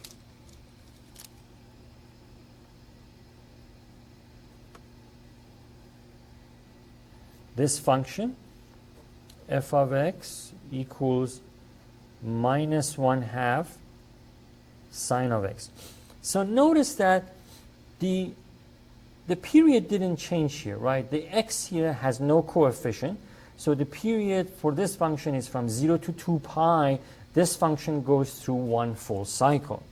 But the amplitude is going to be, so it's going to be positive that, right? Absolute value of a, so this is going to be absolute value of minus 1/2 equals 1/2. So this is the amplitude. So we're going to have a flattening or crunching of the original sine function within the 0 to 2 pi period.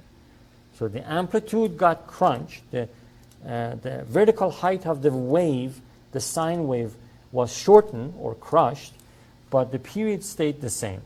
So let's draw this.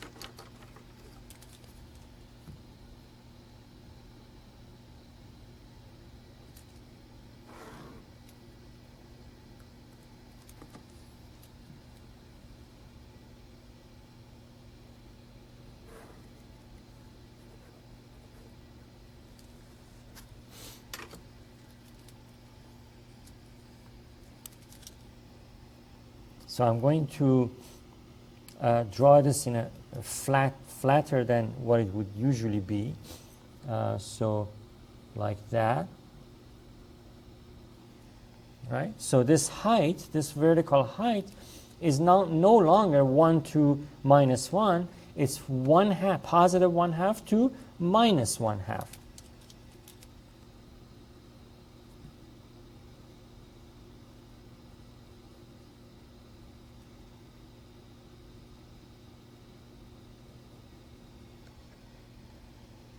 And this would be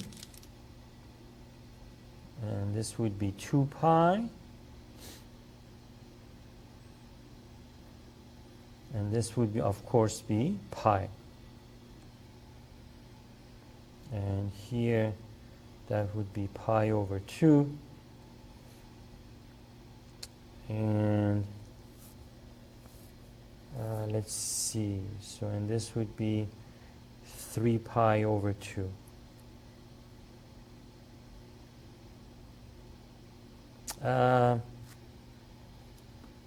I need to make a correction here, guys, because I just saw that this will flip it, right?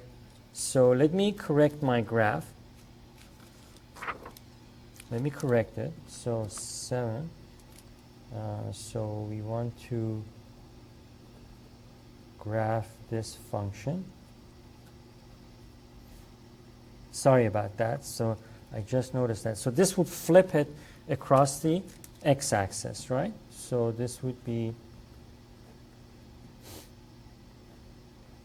that's the amplitude.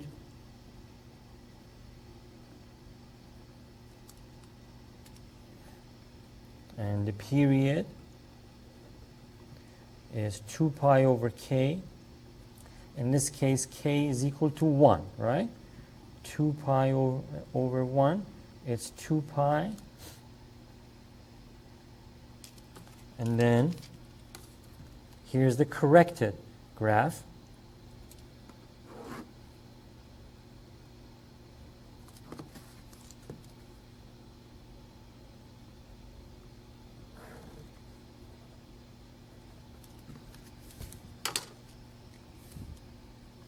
So it's going to be flipped.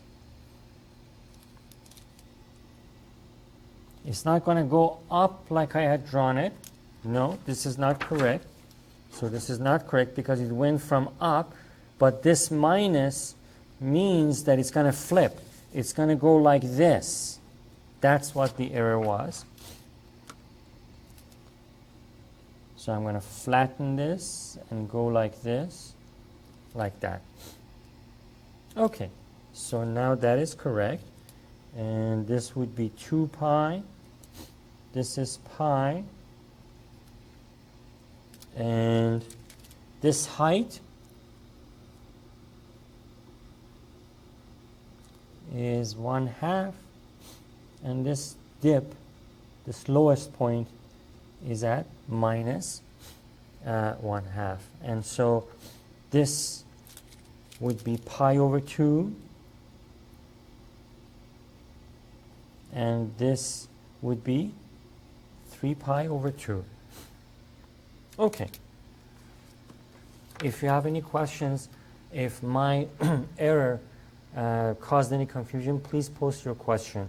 But this is the correct graph because it should flip because of this minus. Because of this minus, it flips, and the line starts from here, not above it. Okay, so let's do another graph.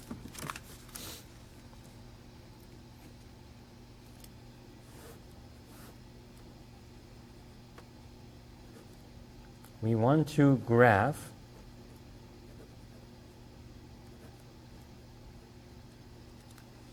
and I want to correct this to f of x to be consistent with this, because this said f of x, so I want to be consistent here, and this is also saying f of x. We want to graph absolute value of cosine of x. I think we saw an example where we graphed the absolute value of the sine function, which means all the low points or all the points of the graph that are below the x-axis will be flipped up and become positive values, right? So it's like several continuous arches on the positive side of the graph where y values are positive. Okay, so we can graph that very quickly.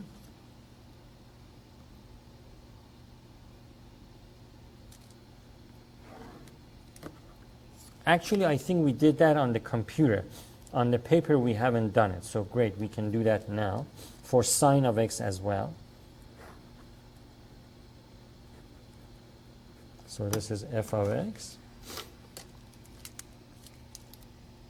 So the normal cosine of x function would begin from here, dip below the x-axis, come back up, dip below, and so on. But we can't have that, right? So it's going to have, because everything is going to be positive. So it's going to be like this, then like this, then it's going to be like this, like that, and so on the other side as well, and so on, like that. And that height is going to be 1 because the amplitude didn't change, so that is 1. And the same thing is true for the sine of x, but the sine of x, the line isn't going to intercept the y-axis at that point. It's going to intercept the y-axis at this point, so it's going to be like this.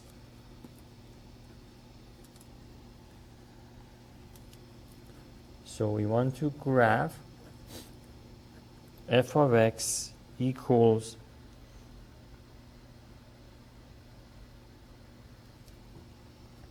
absolute value of sine of x, and I do mean to draw a dividing line from here to here. Okay, so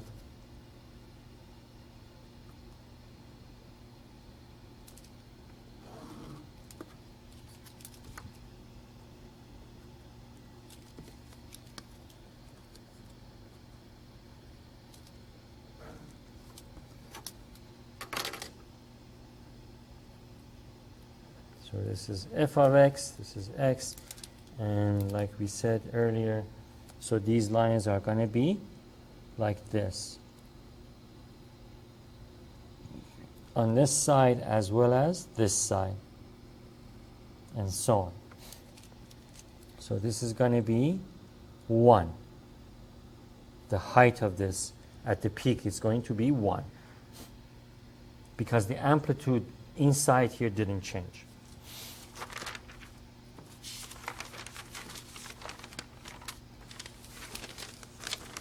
Okay, so let's do more examples. I hope you're feeling more comfortable with drawing these graphs, or why they look the way they do. So we want to graph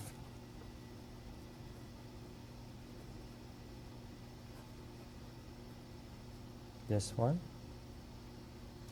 Oh, I think we did this. 2 minus cosine of x, we did this. Let me see. I have doubts if we...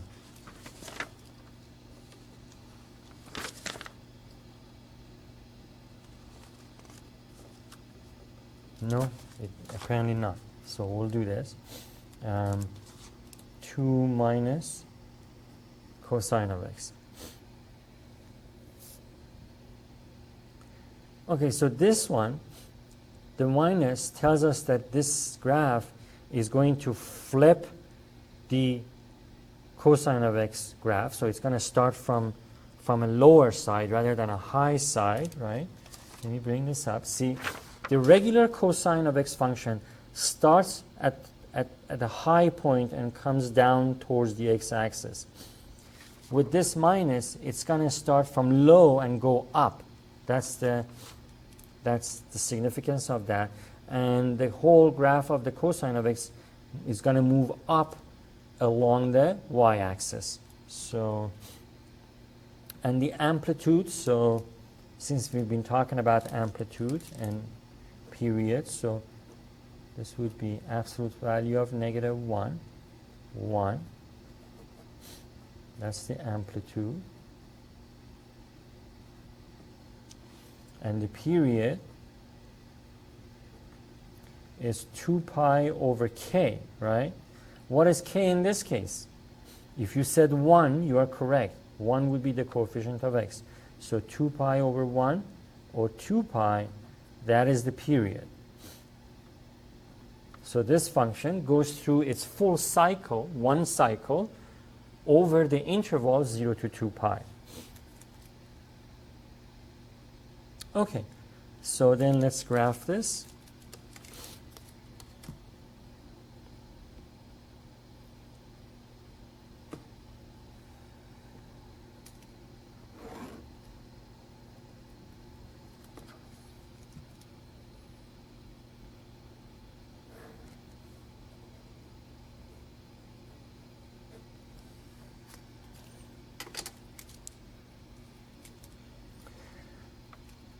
So this function starts from, if we cover this piece of it,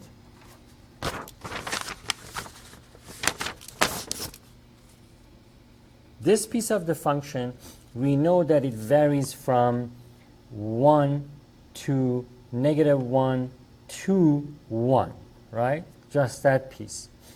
So that means this full function changes from, when this is -1, it will be -1, 2 plus 1, 3. When it is 1, it will be 2 minus 1, 1. So this function ranges from 1 to 3. I hope it's clear why I'm getting these values. The original function cosine of x varies between, vertically, varies between -1 and 1, or vice versa, 1 to -1. But that means this one, I plugged in for cosine of x with -1 and 1 to see what this function ranges between, and it ranges between 1 and 3. And because of this minus, it's going to start low. So it's going to start at 1 and go up to 3, come back to 1, go up to 3 again. Okay, so just to make it clear on the graph, well, let me add that here so you have this in your notes when I post these, because if I didn't write it, some of you might then ask. So because, I'm going to add that comment here, because cosine of x ranges between -1 and 1, then f of x equals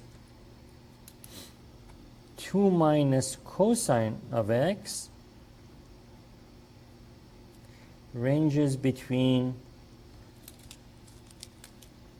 let's calculate that here, f of x equals 2 minus 1 equals 2 plus 1, 3.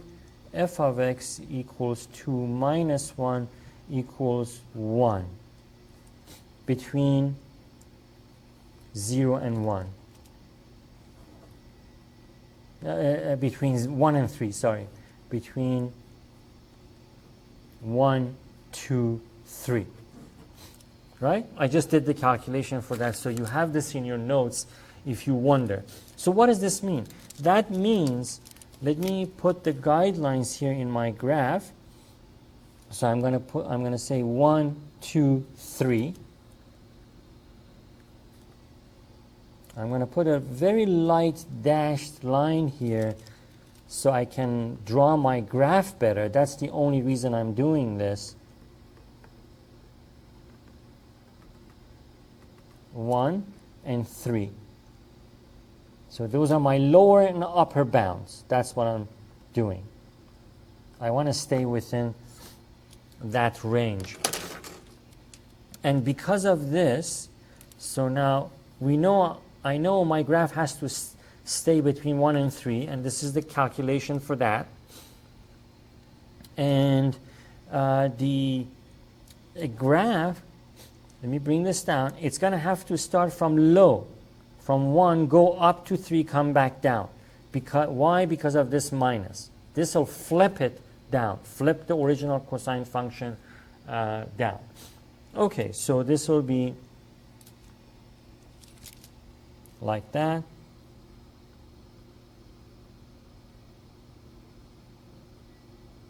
Like that. Like that. And it'll continue this way too. So I didn't draw it. It doesn't mean that it'll stop there.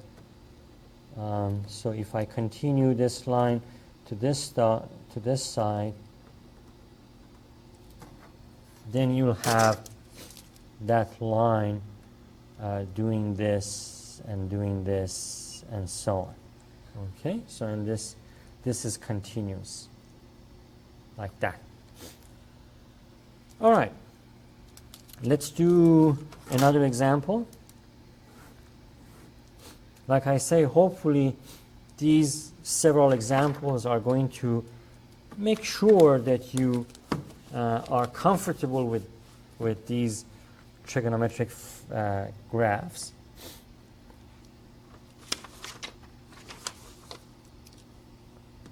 So we want to graph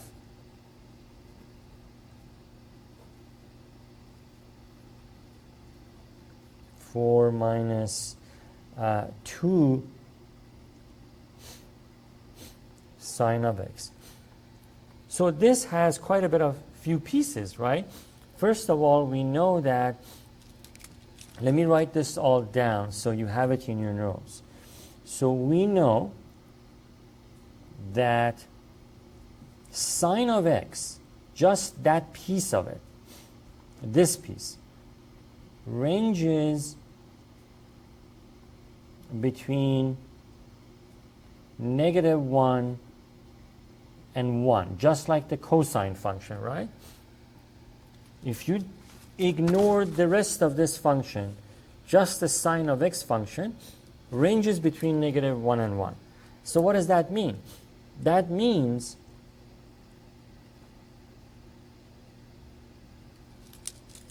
that f of x ranges between these values. 4 minus 2 times -1, that will be 4. I'm just plugging in here to calculate what this function ranges between. Because we know that piece ranges between -1 and 1. What about this function that includes that? So 4 plus 2 equals 6. And then f of x equals, let's plug in the positive one. So that means f of x, this function ranges between 2 and 6. Okay, that's good to know. The other thing is good to know that is that this function has an amplitude of 2. So it is going to be stretched vertically by a factor of 2. This minus means it's going to get flipped across, it's going to get flipped upside down because of this minus. And this 4 means that it's going to be pushed up on the y-axis 4 units. Okay? But it's going to, all of that, it's going to range between 2 and 6. So let's draw this graph.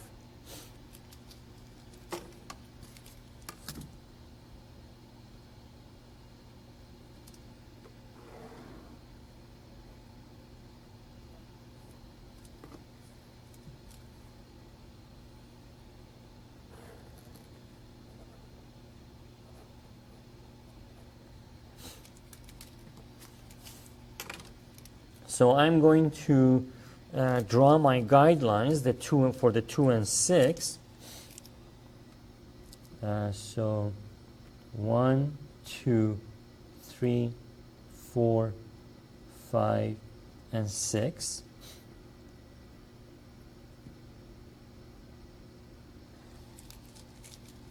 All I need is just those 2 guidelines. One goes through the 2.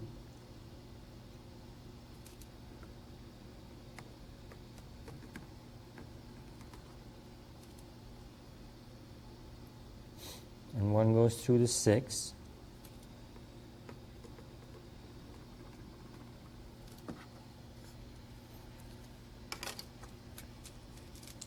And I have to watch out because of this minus, it's not gonna go from low to high, just like the regular sine function. It's gonna go from high to low. It's gonna start from the 6, and it's gonna come down from that.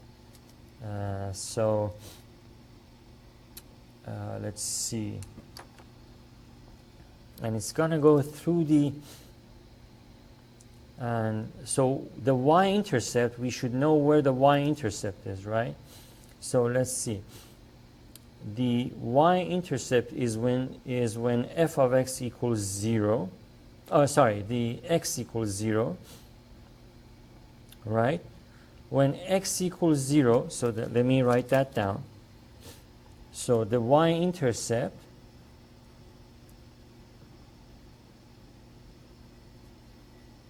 is when x equals 0, right? We know that about y-intercepts.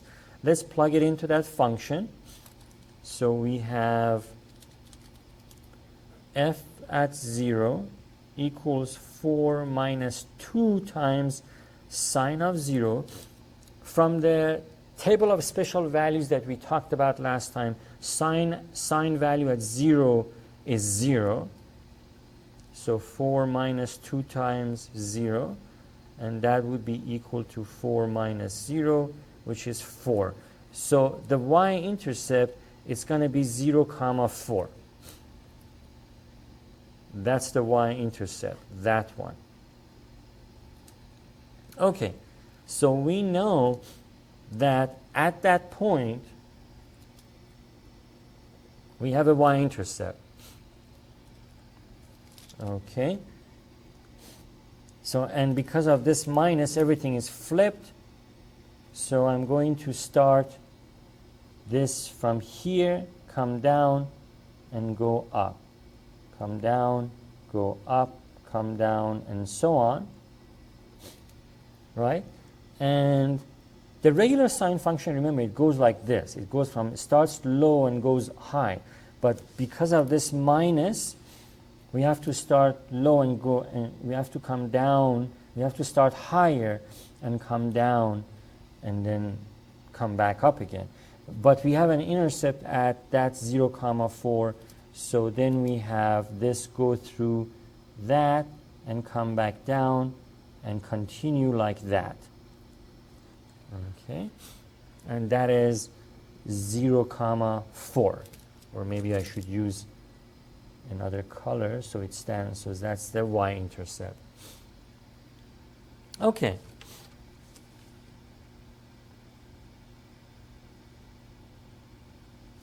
Let's do more of these. Let's do one maybe.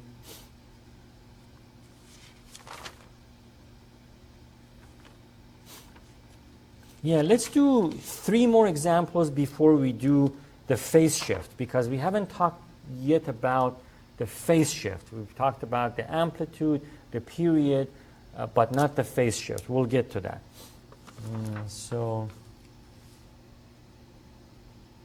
But graphing the trigonometric functions is so important that I'm hoping that with these many examples, you become really comfortable with that, especially because of the video.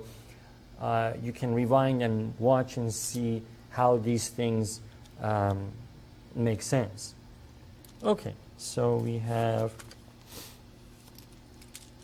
we want to graph this function.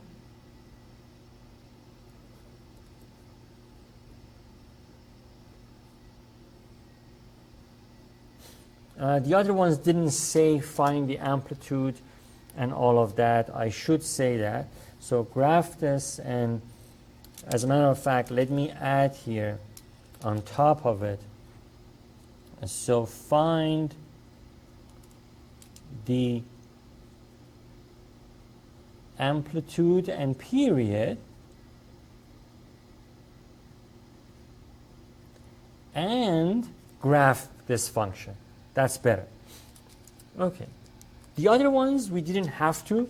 The other ones were just graphing, but graph would be much more precise if we did all this calculation. So that's why I did it. And it's helpful because we've already seen several examples of finding the amplitude and the period, so this is hopefully easier to follow. Okay, so this one has an amplitude of 4.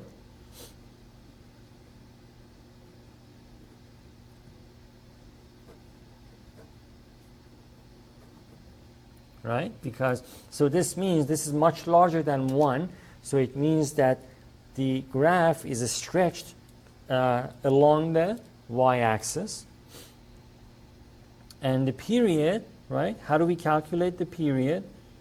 It is 2 pi over k, and from this, we know that k equals 3, right? It's the number right before x, or the variable in the argument, right before the variable in the argument. I say that because sometimes this is t, sometimes this is theta, sometimes it's some other Greek symbol. So don't get used to x, because this x can be other variables. But the number in front of it is the k value. So 2 pi over 3 is the period. So this is a quite fast cosine curve, because it's going through the full cycle in less than pi. So this is a quite fast curve. Okay, so let's draw the graph then.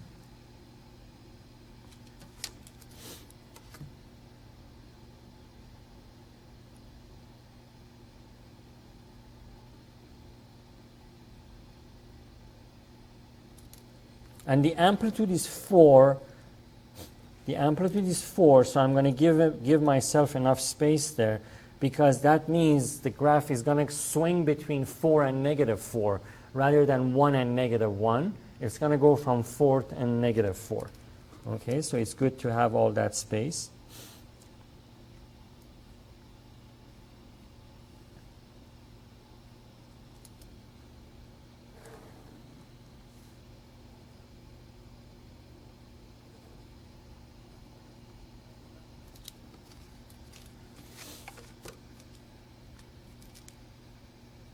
I'm going to mark off here with 1, 2, 3, and 4. And do the same thing on this side. 1, 2,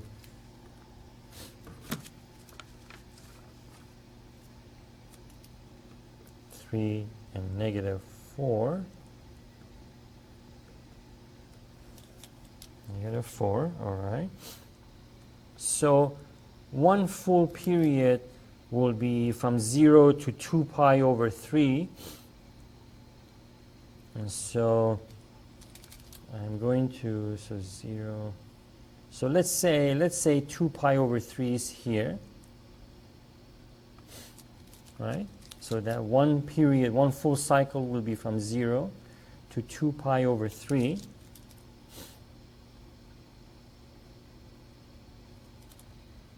And this is a cosine function with no negative in front of it. So it's going to start high, it's going to come down like this, and it's going to go like that.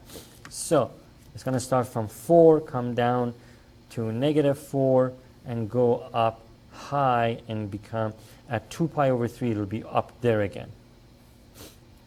Okay, so let me try to draw that as best as I can.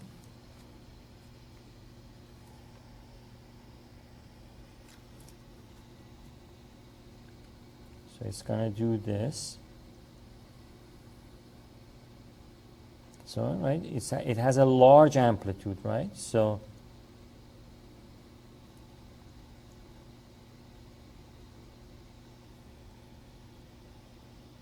like that. And of course, it's going to continue, right? It's going to continue, come back up again like that. On this side too, it's going to continue like that, do that, and come back up again like that. So I just drew one period, but let's see what these values should be. So we have this 2 pi over 0 to 2 pi over 3, which is one period. So let's divide this by 4 segments, right? So it's going through 4 segments of the cycle from 0 to 2 pi over 3. So we're going to divide this by 4, from 0 to 2 pi over 3 by 4. And that'll tell us what these spots should be. So I'll just, where should I put, I'll write it here. So in graph increments,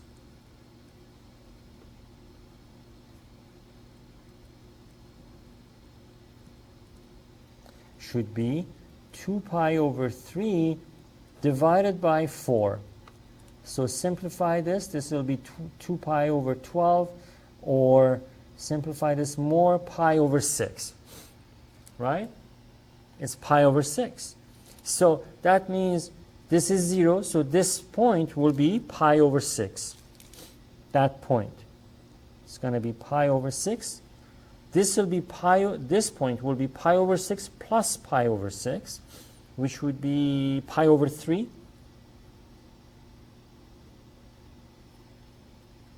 I mean, I'm talking about that point, like that. And this point will be pi over 6 plus pi over 3. Right? So what would that be? That would be pi, 2 pi, 3 pi over 6, pi over 2. So that should be pi over 2. And then pi over 2 plus pi over 2 plus pi over 6 should be 2 pi over 3. Let's see if that's correct. If not, I have to see what error do I have. But 3 pi, right? Common denominator is 6. So this will be, this is pi, 3 over 3. Multiply that by 3 over 3 to give us the common denominator for the first fraction. So we get 3 pi over 6, which is great because we have the common denominator.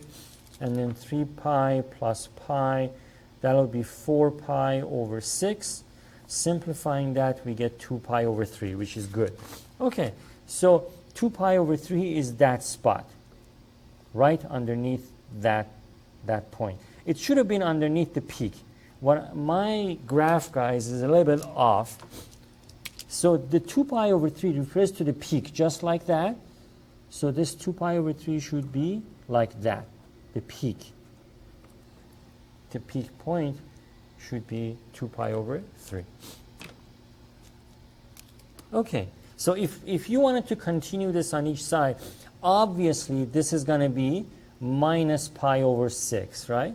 And then you say minus pi over 6 minus pi over 6 to get this value, which would be the opposite of that, minus pi over 3 for here, and so on and so forth. On this side, you could continue with adding pi over 6 to 2 pi over 3. If you wanted to do that to find the coordinate of that point, you would say 2 pi over 3 plus pi over 6, and then you would add pi over 6 to that value to find this value, and so on.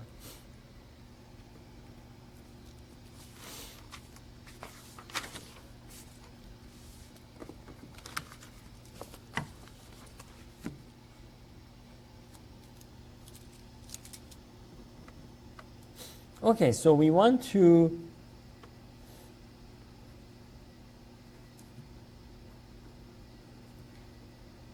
find the amplitude period for this function for y equals 4 sine of minus 2x, and graph it, and graph the function.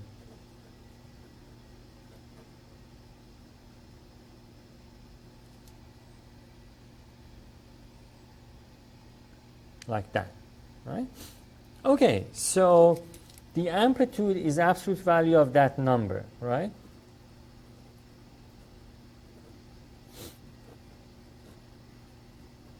That's the amplitude. The period, so period is equal to 2 pi over k, and here k, from here k is equal to minus 2, so 2 pi over minus 2, we have minus pi. Okay, so from 0 to minus pi, that function goes through one full cycle. So let's graph it. Once again, the amplitude is going from 4 to negative 4, right? So I'm going to give myself enough space vertically to accommodate that amplitude.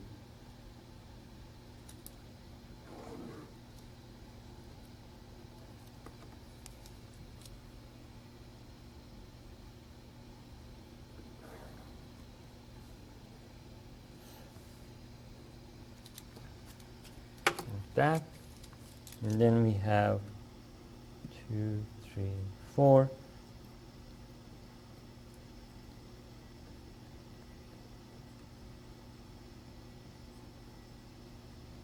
Excuse me while I drink a little bit of water.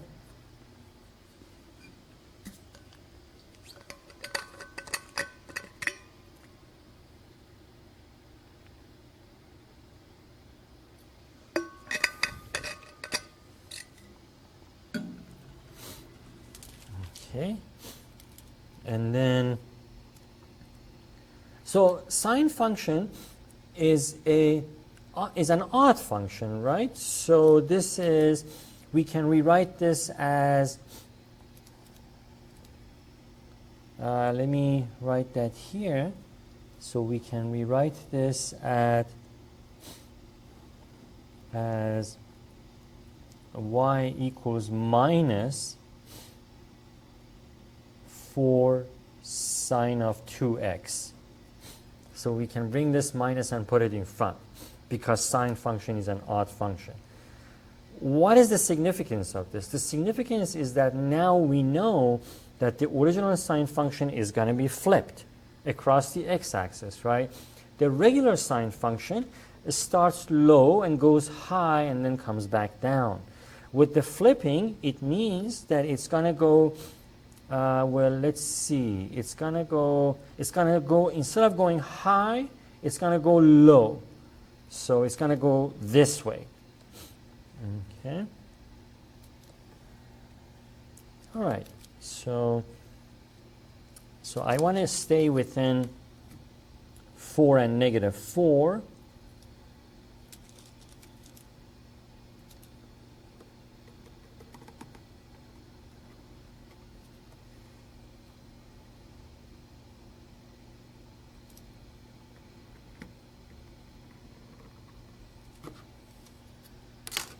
Like that.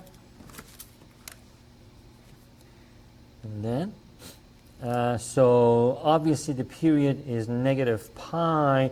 So on this side, from 0 to pi, I'm going to go through one full cycle. So this is going to be pi. On this side, let's say here, minus pi, the graph is going to go through one full cycle.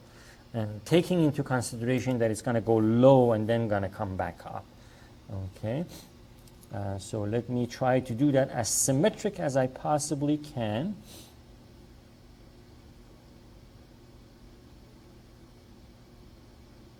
Like that. So that's one full cycle.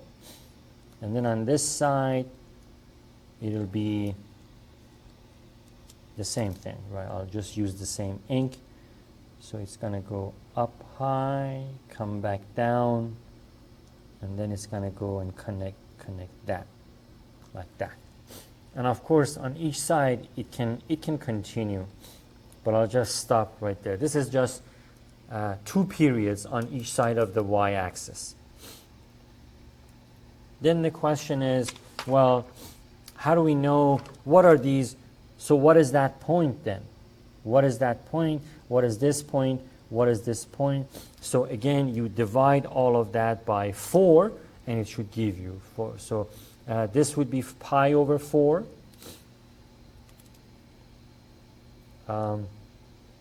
I want to be sure, so let me, I'm thinking that this should be pi over 4, but let's do it on the computer. So I'm going to switch and go to computer. I don't want to guess at that.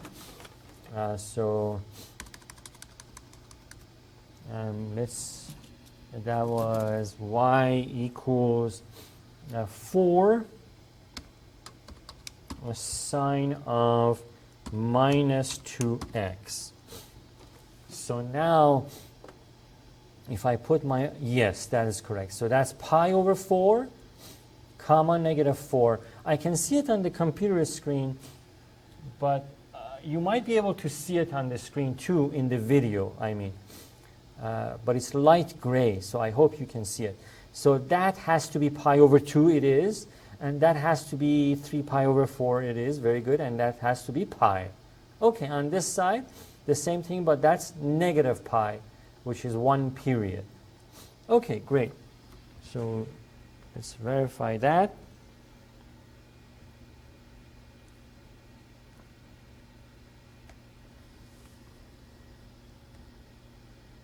Okay, so we're going to label the graph like that. So this is going to be pi over 4. That point is going to be pi over 4 comma 0. And this point is going to be pi over 2. And that point is going to be 3 pi over 4 comma 0. Pi over 2 comma 0. Pi over 4 comma 0, and so on. Right? And then on that side is the same. So minus pi over 4 and minus pi over 2. Over here, minus 3 pi over 4, and so on. Okay. All right. So let's do another example, and then we'll talk about phase shift.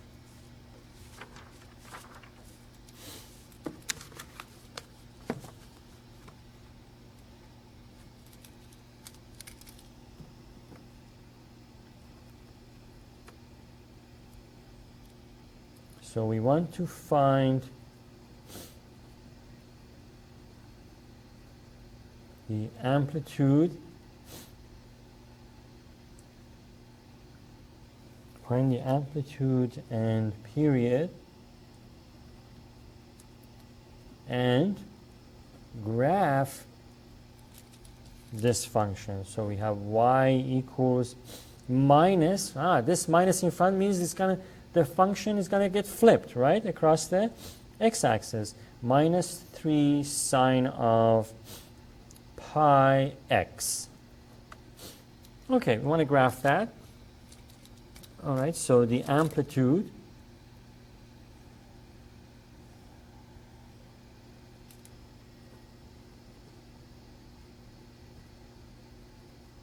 is equal to absolute value of -3 or 3. So the graph this time is going to go from 3 to -3. Okay? And then period and k, from this, k is equal to pi, right? The coefficient of the argument x, of x. So then, 2 pi over k, that would be 2 pi over pi, or 2. Oh, that's easy then. So then let's graph that. And remembering that we have to flip the graph, right? So the regular sine function starts at the origin, goes through the origin, going from left to right, it goes high, it peaks and then comes back.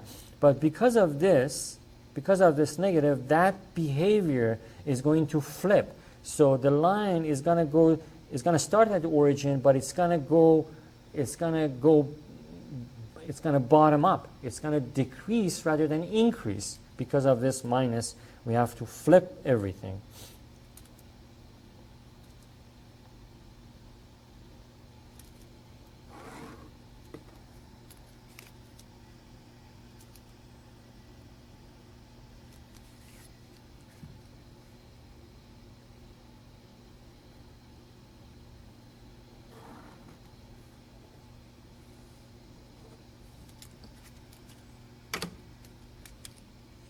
Okay, so I'm going to put my increments 1, 2, and 3, and -1, -2, -3.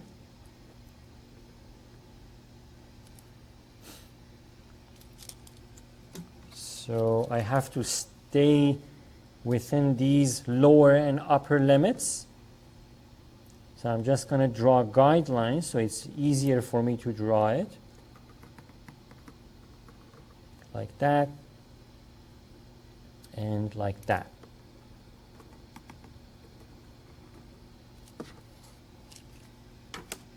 All right? And one period, so from 0 to 2 on this side and 0 to -2 on this side, the function is going to go through one cycle, one full cycle. So I'm just going to put a 1 and 2 here. Well, I'll draw it and then put my numbers there. But this is what I was talking about. So the regular sine function goes like this, right? It goes like this and comes back down. But because of this negative in front, we're gonna go down, not up.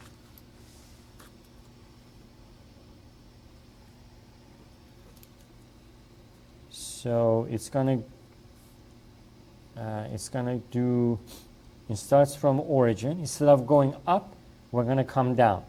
And so we're going to do this, go up, and come back down. And that's full cycle. One full cycle. We know that the full period goes from 0 to 2. So 0 and this is 2. So this must be 1.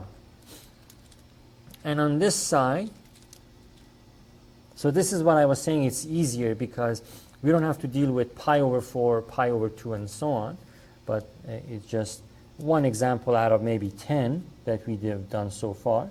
And on this side, it continues this way, curves back down, hits that, comes back down again, goes that way, right? So, well, let me draw it at least up to that much. So that is -2 on that side and -1 here. Okay, so that's a bunch of examples. Now we can talk about phase shift.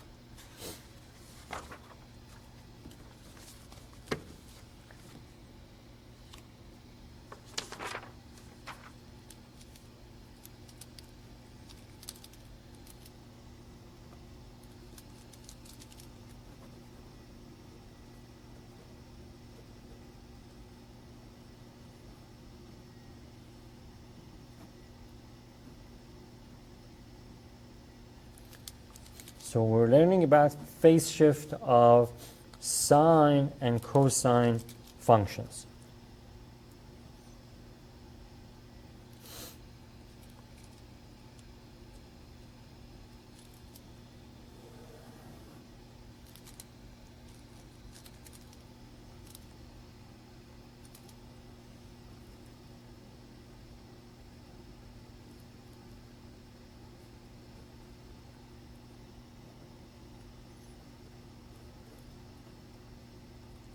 So functions of the form, and you've seen similar to this at the beginning in Precalculus 1, not with trigonometric functions, but with other functions. You've seen things like this.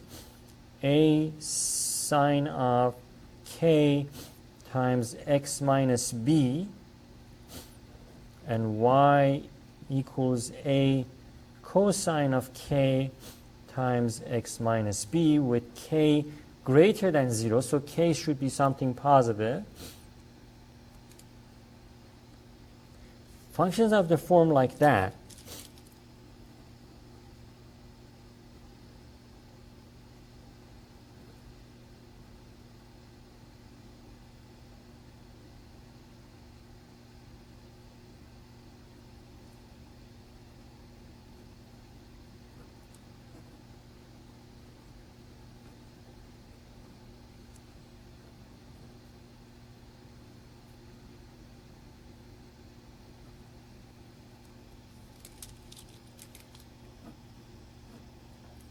by an amount b,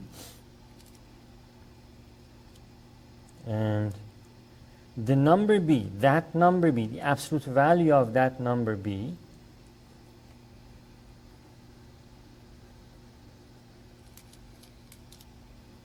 the number b is called the phase shift.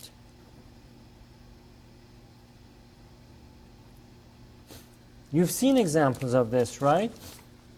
Remember what we did earlier when I reminded you of examples like this from calculus? Remember that? Remember that the general form of a quadratic equation was a times x minus h squared plus k. That minus h, remember that? That's in this context. And for the absolute value function, a times x minus h plus k, that's minus h, x minus h, remember that? That was the context of in Precalculus 1, where we dealt with absolute value functions, quadratic functions, cubic functions. Here we're dealing with trigonometric functions, but that is the same, x minus b. Right? Over there it was x minus h. This is x minus b. So that b is called the phase shift. Okay? Remember, this is important because trigonometric functions, as I showed you earlier today in this video, they are moving functions. They are waves. So this would be a phase shift.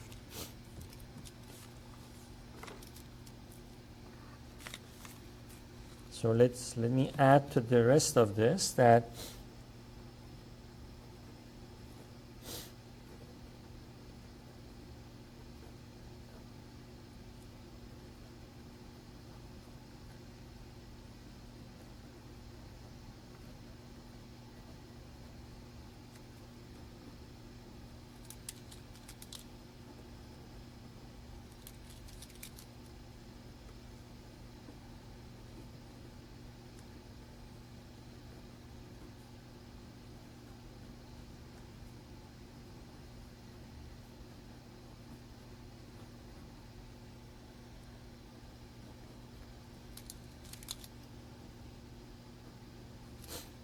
Okay, so the horizontal shift is to the right if b greater than 0, and the horizontal shift is to the left is if b is less than 0. It was the same way with the functions that we reviewed from pre-calculus 1. Remember, if we had, such as this one, x plus 3 means that h must have been negative, right? H was negative 3, must have been negative 3 if we have x plus 3 squared. So the movement is to the left, horizontally to the left, which is what we did here. That was minus 3 right there. Okay, and if it's positive, like in this example, if h is positive, which is h is equal to 2, then the horizontal shift would be to the right, which is what happened here. So the phase shift, you should be able to connect this concept to what we've learned and what in pre-calculus 1 and what we are learning now. Okay, so let's recap. We have the amplitude is equal to absolute value of A, period is equal to 2 pi over k, right? And phase shift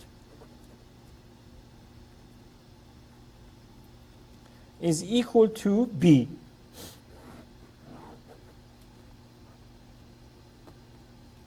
So let me add quickly after this.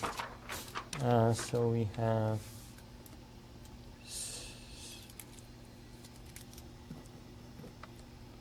okay. So this is a very important note.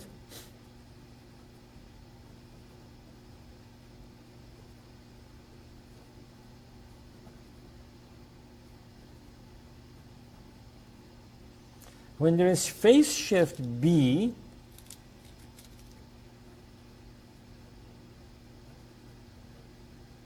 one complete period occurs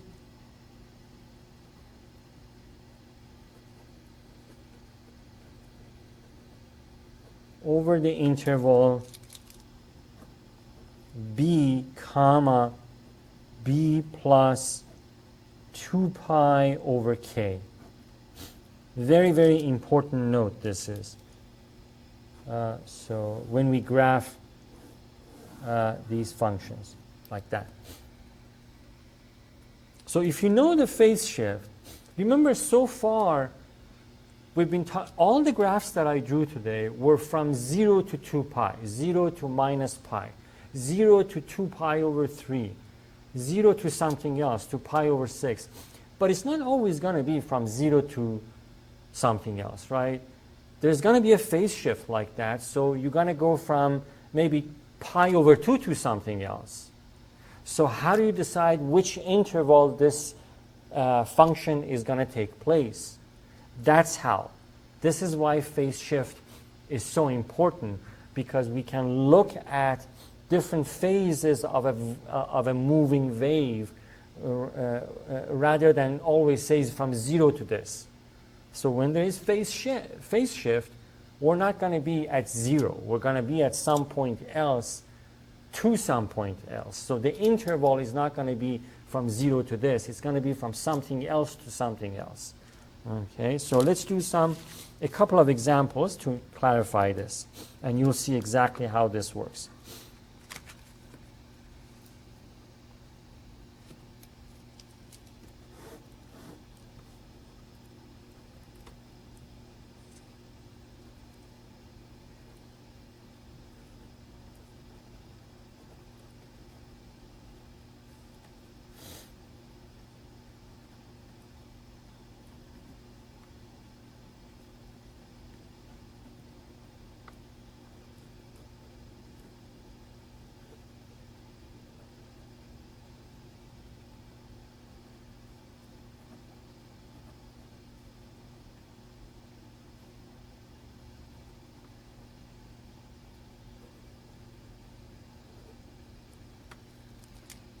one complete period for this function.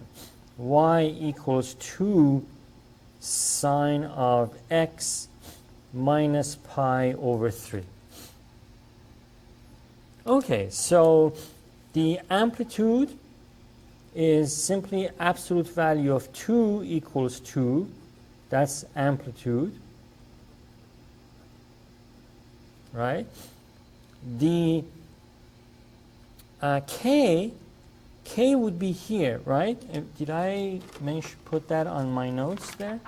Yes, it is. So k is the fact number outside, in front of the parentheses, right? What is that number here? 1. So therefore, period, let me write that here because I need this space on the bottom. Period would be 2 pi over k, and this k is equal to 1, right? So with k equals 1 here, so 2 pi over 1 is simply 2 pi. And then phase shift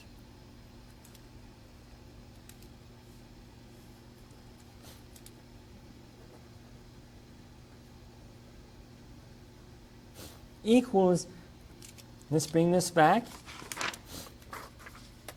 Phase shift is the number b. The horizontal movement by an amount that much, the graph is going to move left or right, but the number b is called the phase shift, b. Not minus b. Whatever that b is, it's going to be the phase shift.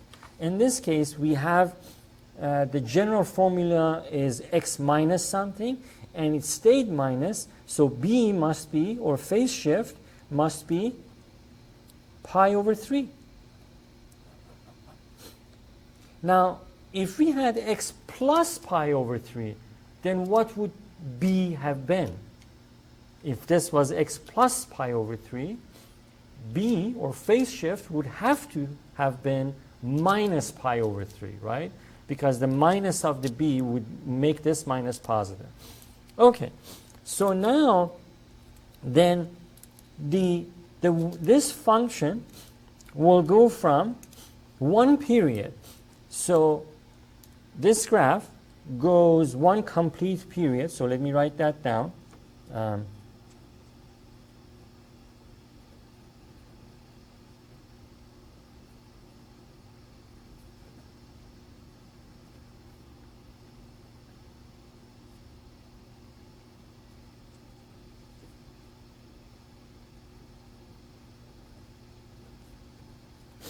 On the interval, this. Remember this that I said is so important, this one?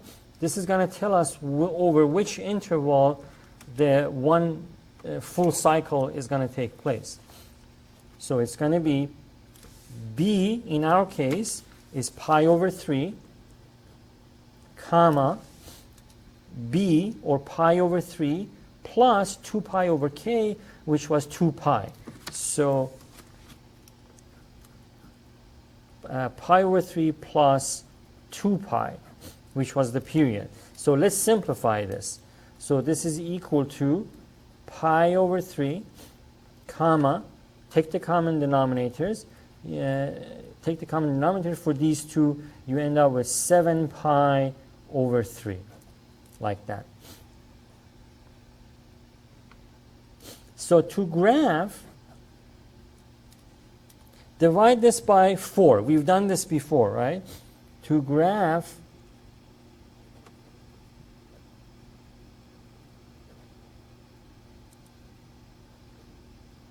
divide this interval by 4. By 4 equal parts. Yes. So how would that be? Well, we have, let's see, that interval is 7 pi over 3 minus this one, pi over 3, right? And so we get 6 pi over 3. So this whole thing over 4. That's what I'm doing. Take the difference, 7 pi over 3 minus pi over 3 divided by 4. So that's 6 pi over 3, which is 2 pi. 2 pi over 4. 2 pi over 4, it'll be pi over 2. So each increment is pi over 2. Now let's draw our graph.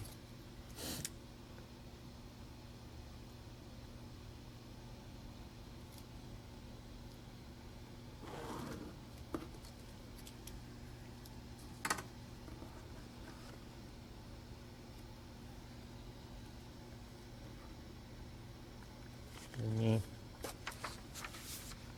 here. Okay, that's better. So we have, this is x, and this is y.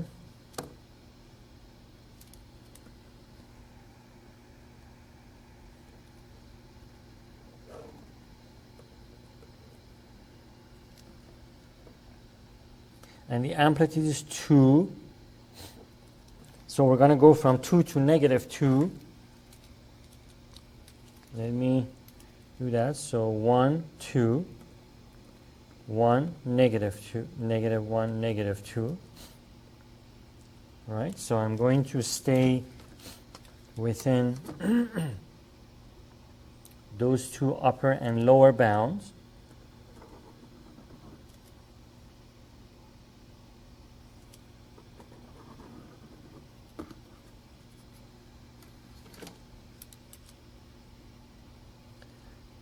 So we're going to start, what this is telling us, we're going to start at pi over 3 and add pi over 2 to it to get the next increment. So, but I will just draw the whole thing and then increment it after that. So this will be, we're going to start at pi over 3. So that is pi over 3 according to this. That's not a negative, guys. That's just my ink. So that's nothing. So that's just pi over 3 comma that. I just noticed it. So we're going like this, come back down like this, and then that's the full cycle from here to here. And that is going from pi over 3 to 7 pi over 3. Now, add pi over 2 to pi over 3, you get this piece here. You get 5 pi over 6. So that's where that 5 pi over 6 is coming from. Add pi over 2, that's why we divided by 4, this difference, this interval by 4, to see how long each of our increments are going to have to be. So we start from pi over 3, that's what this is telling us, and then add pi over 2 to it, you should get 5 pi over 6. Now add another pi over 2 to this to get this value, which is 4 pi over 3. Add pi over 2, add pi over 2 to 4 pi over 3, and you're going to get this value. This value, which is 11 pi over 6. And then add pi over 2 to 11 pi over 6, you're going to get 7 pi over 3. Okay. So notice the phase shift. We're not starting at 0 anymore. Now we know how to account for the phase shift there. All right. So let's do one more example.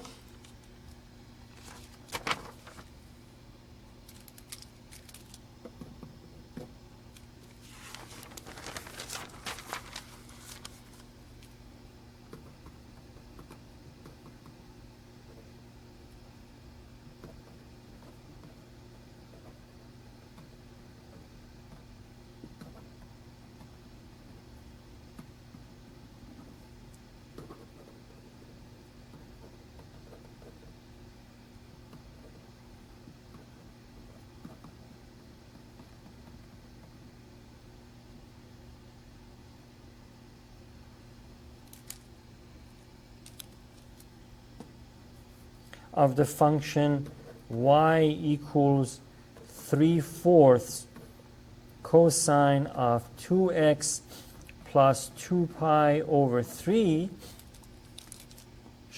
and graph one complete period.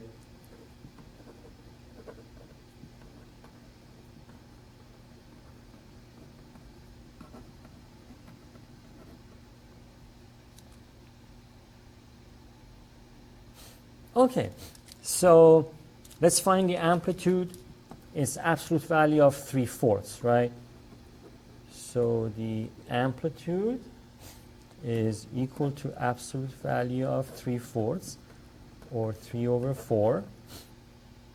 The period, it's going to be, well, we have to figure the period because it's not immediately clear. So let's see what we should do. So we need to rearrange this. So this x has, everything has been factored out. X cannot have this factor on the inside. We need to factor this expression, this argument, so that x has coefficient 1 on the inside.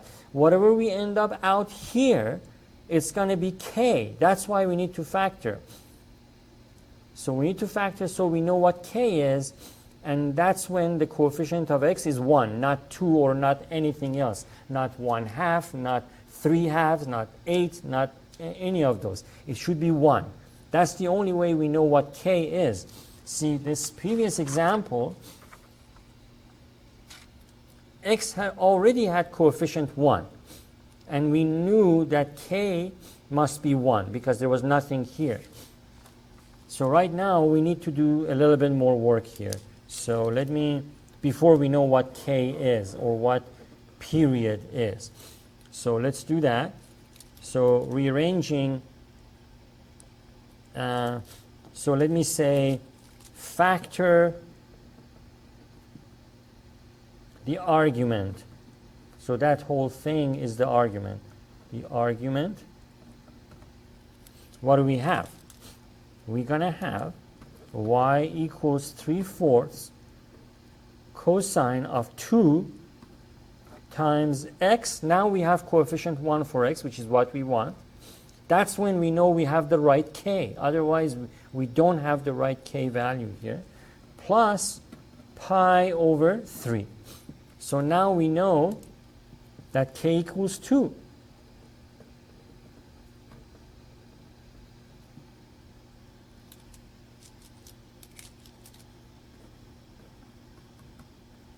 So because we know k, we can calculate the period. Period is always equal to 2 pi over k, right? So 2 pi over 2, we get pi. That's the period. Now the phase shift. So the phase shift,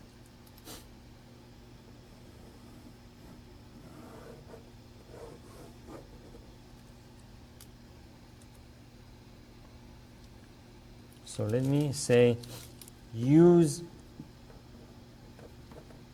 the factored form to obtain the phase shift.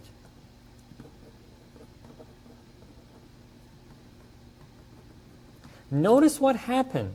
We needed to rearrange this to know what period is or what k is in order to calculate the period, but also this factored form helps us find the phase shift. Because this was not, we couldn't know what the phase shift is here because it was not factored. The factored form tells us what the phase shift is. So so in this case, what do you think B must have been? Looking at this, what would B have to be? If you said minus pi over 3, you are absolutely correct. So phase shift equals B equals minus pi over 3. So because the phase shift is negative, that means we're moving to the left, right? Not to the right, to the left. Okay, so let's calculate the interval over which the one period takes place. So we're going to use this formula again. This one, to know the interval that we have to graph. So B, or the phase shift, is negative pi over 3, comma, B, which is negative pi over 3, plus 2 pi over k, which we just figured out is pi. Okay, so negative pi over 3 plus pi, and that tells us that the period over which one cycle takes place is that, from minus pi over 3 to 2 pi over 3. So let's, but now we need to figure out what are the increments, right? What are the 4 increments? So divide this interval by 4. So let's do that. So 2 pi over 3 minus pi over 3 divided by 4. So this is that interval, the distance is that. This minus that gives us the distance divided by 4. What do we get? We get 2 pi over 3 plus pi over 3 divided by 4. We get 3 pi over 3 divided by 4. So this will be, 3's cancel out, we get pi over 4. So when we draw the graph, the increments are, we start at negative pi over 3, then add pi over 4 to it to get the next increment and the next increment and so on. So let's do that.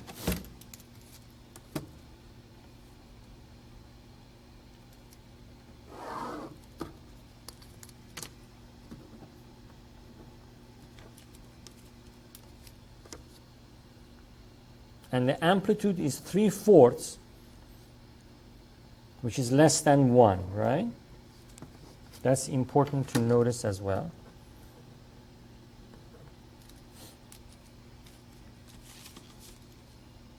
Okay, so we're starting from negative pi over 3.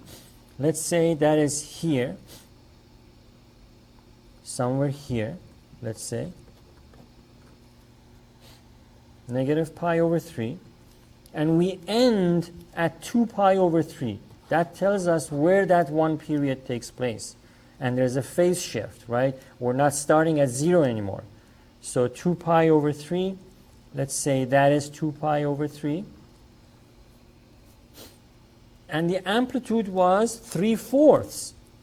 So let me just arbitrarily take this as 3/4.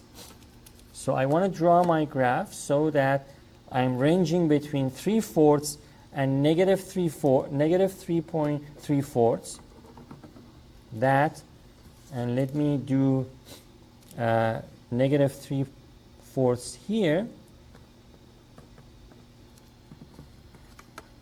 I'm going to draw a dashed line through that as well. So these are the lower and upper bound, right? And this is minus 3/4. Okay. So this is a cosine function. That means we're going to do this. So we're going to start from here.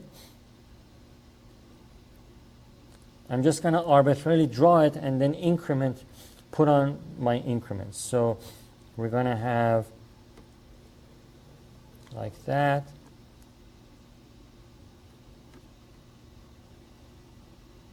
Like that. That's one period. From negative pi over 3, right? From negative pi over 3 to 2 pi over 3, 1 full period. That. The high point to high point. Now the question is, what are these increments? From here to here, from here to here, from here to here. Well, that one is negative pi over 3 plus pi over 4. We figured that out, right? We took the interval, divided it by 4 equal increments. That's pi over 4. That pi over 4 plus, so this will be, let me write it down. This is going to be negative pi over 12. Where is this negative pi over 12 coming from? It's coming from adding pi over 4 to negative pi over 3. You're going to get negative pi over 3. Try it. And if you don't get this result, please ask me. Either on the discussion board or send me an email or come by my office hours. Okay, so then this one. What is this value? This value comes from, this is pi over 6. Where is pi over 6 coming from? It's coming from adding pi over 4, our increment, to minus pi over 12. So you add this to this, you get pi over 6. So this increment is 5 pi over 12. Where is this 5 pi over 12 coming from? Add pi over 4 to pi over 6. You get 5 pi over 12. Well, let's do that so I make sure that you guys know how this is done. So in the next page, I'm going to keep everything on the screen. I'm going to show you how, since we already know the period takes place between negative pi over 3 to 2 pi over 3. Those are the endpoints, right? That and that. But how do we figure out these increments? Well, we take this interval, which is 2 pi over 3 minus this. Like if you were going from 2 to 6, you would say 6 minus 2 is 4 units. The distance is 4 units. Divided by 4, you would get 1. In this case, we take the difference. Divided by 4, we get pi over 4. That's our increment. So to get minus pi over 12,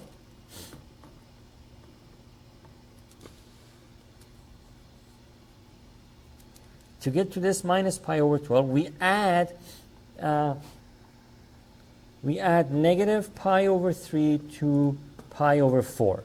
Pi over 4 is our increment. This is the starting point. Let's see what we get. We get 12, the common denominator. We get minus 4 pi, right, plus 3 pi. Because in order to get this common denominator, we have to multiply this guy by 4 over 4. We have to multiply this guy by 3 over 3. So we get minus 4 pi plus 3 pi. And that is going to give us minus 4 pi plus 3 pi is minus pi over 12, which is what we have here. How are we going to get pi over 6? Well, add pi over 4, which is our increment, to negative pi over 12. We're going to get this point. Let's do that. So negative pi over 12 plus pi over 4. The common denominator is obviously 12. Negative pi.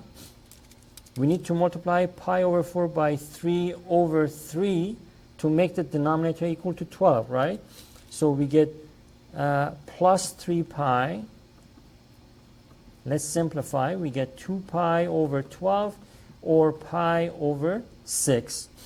That's pi over 6. How are we going to get 5 pi over 12? Well, add pi over 4 to pi over 6. So let's do that next. Pi over 6 plus pi over 4. The common denominator is clearly 12. So that means we got to multiply this one by 2 over 2. We've got to multiply this one by 3 over 3 to get the common denominator for ourselves.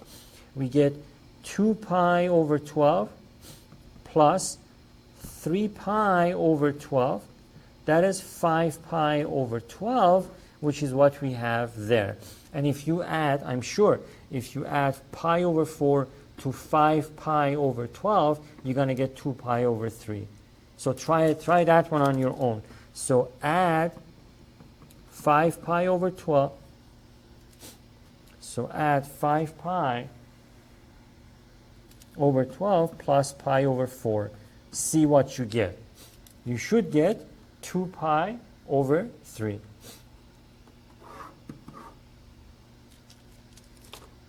Okay, so I hope this gave you a good idea about how we graph trigonometric functions.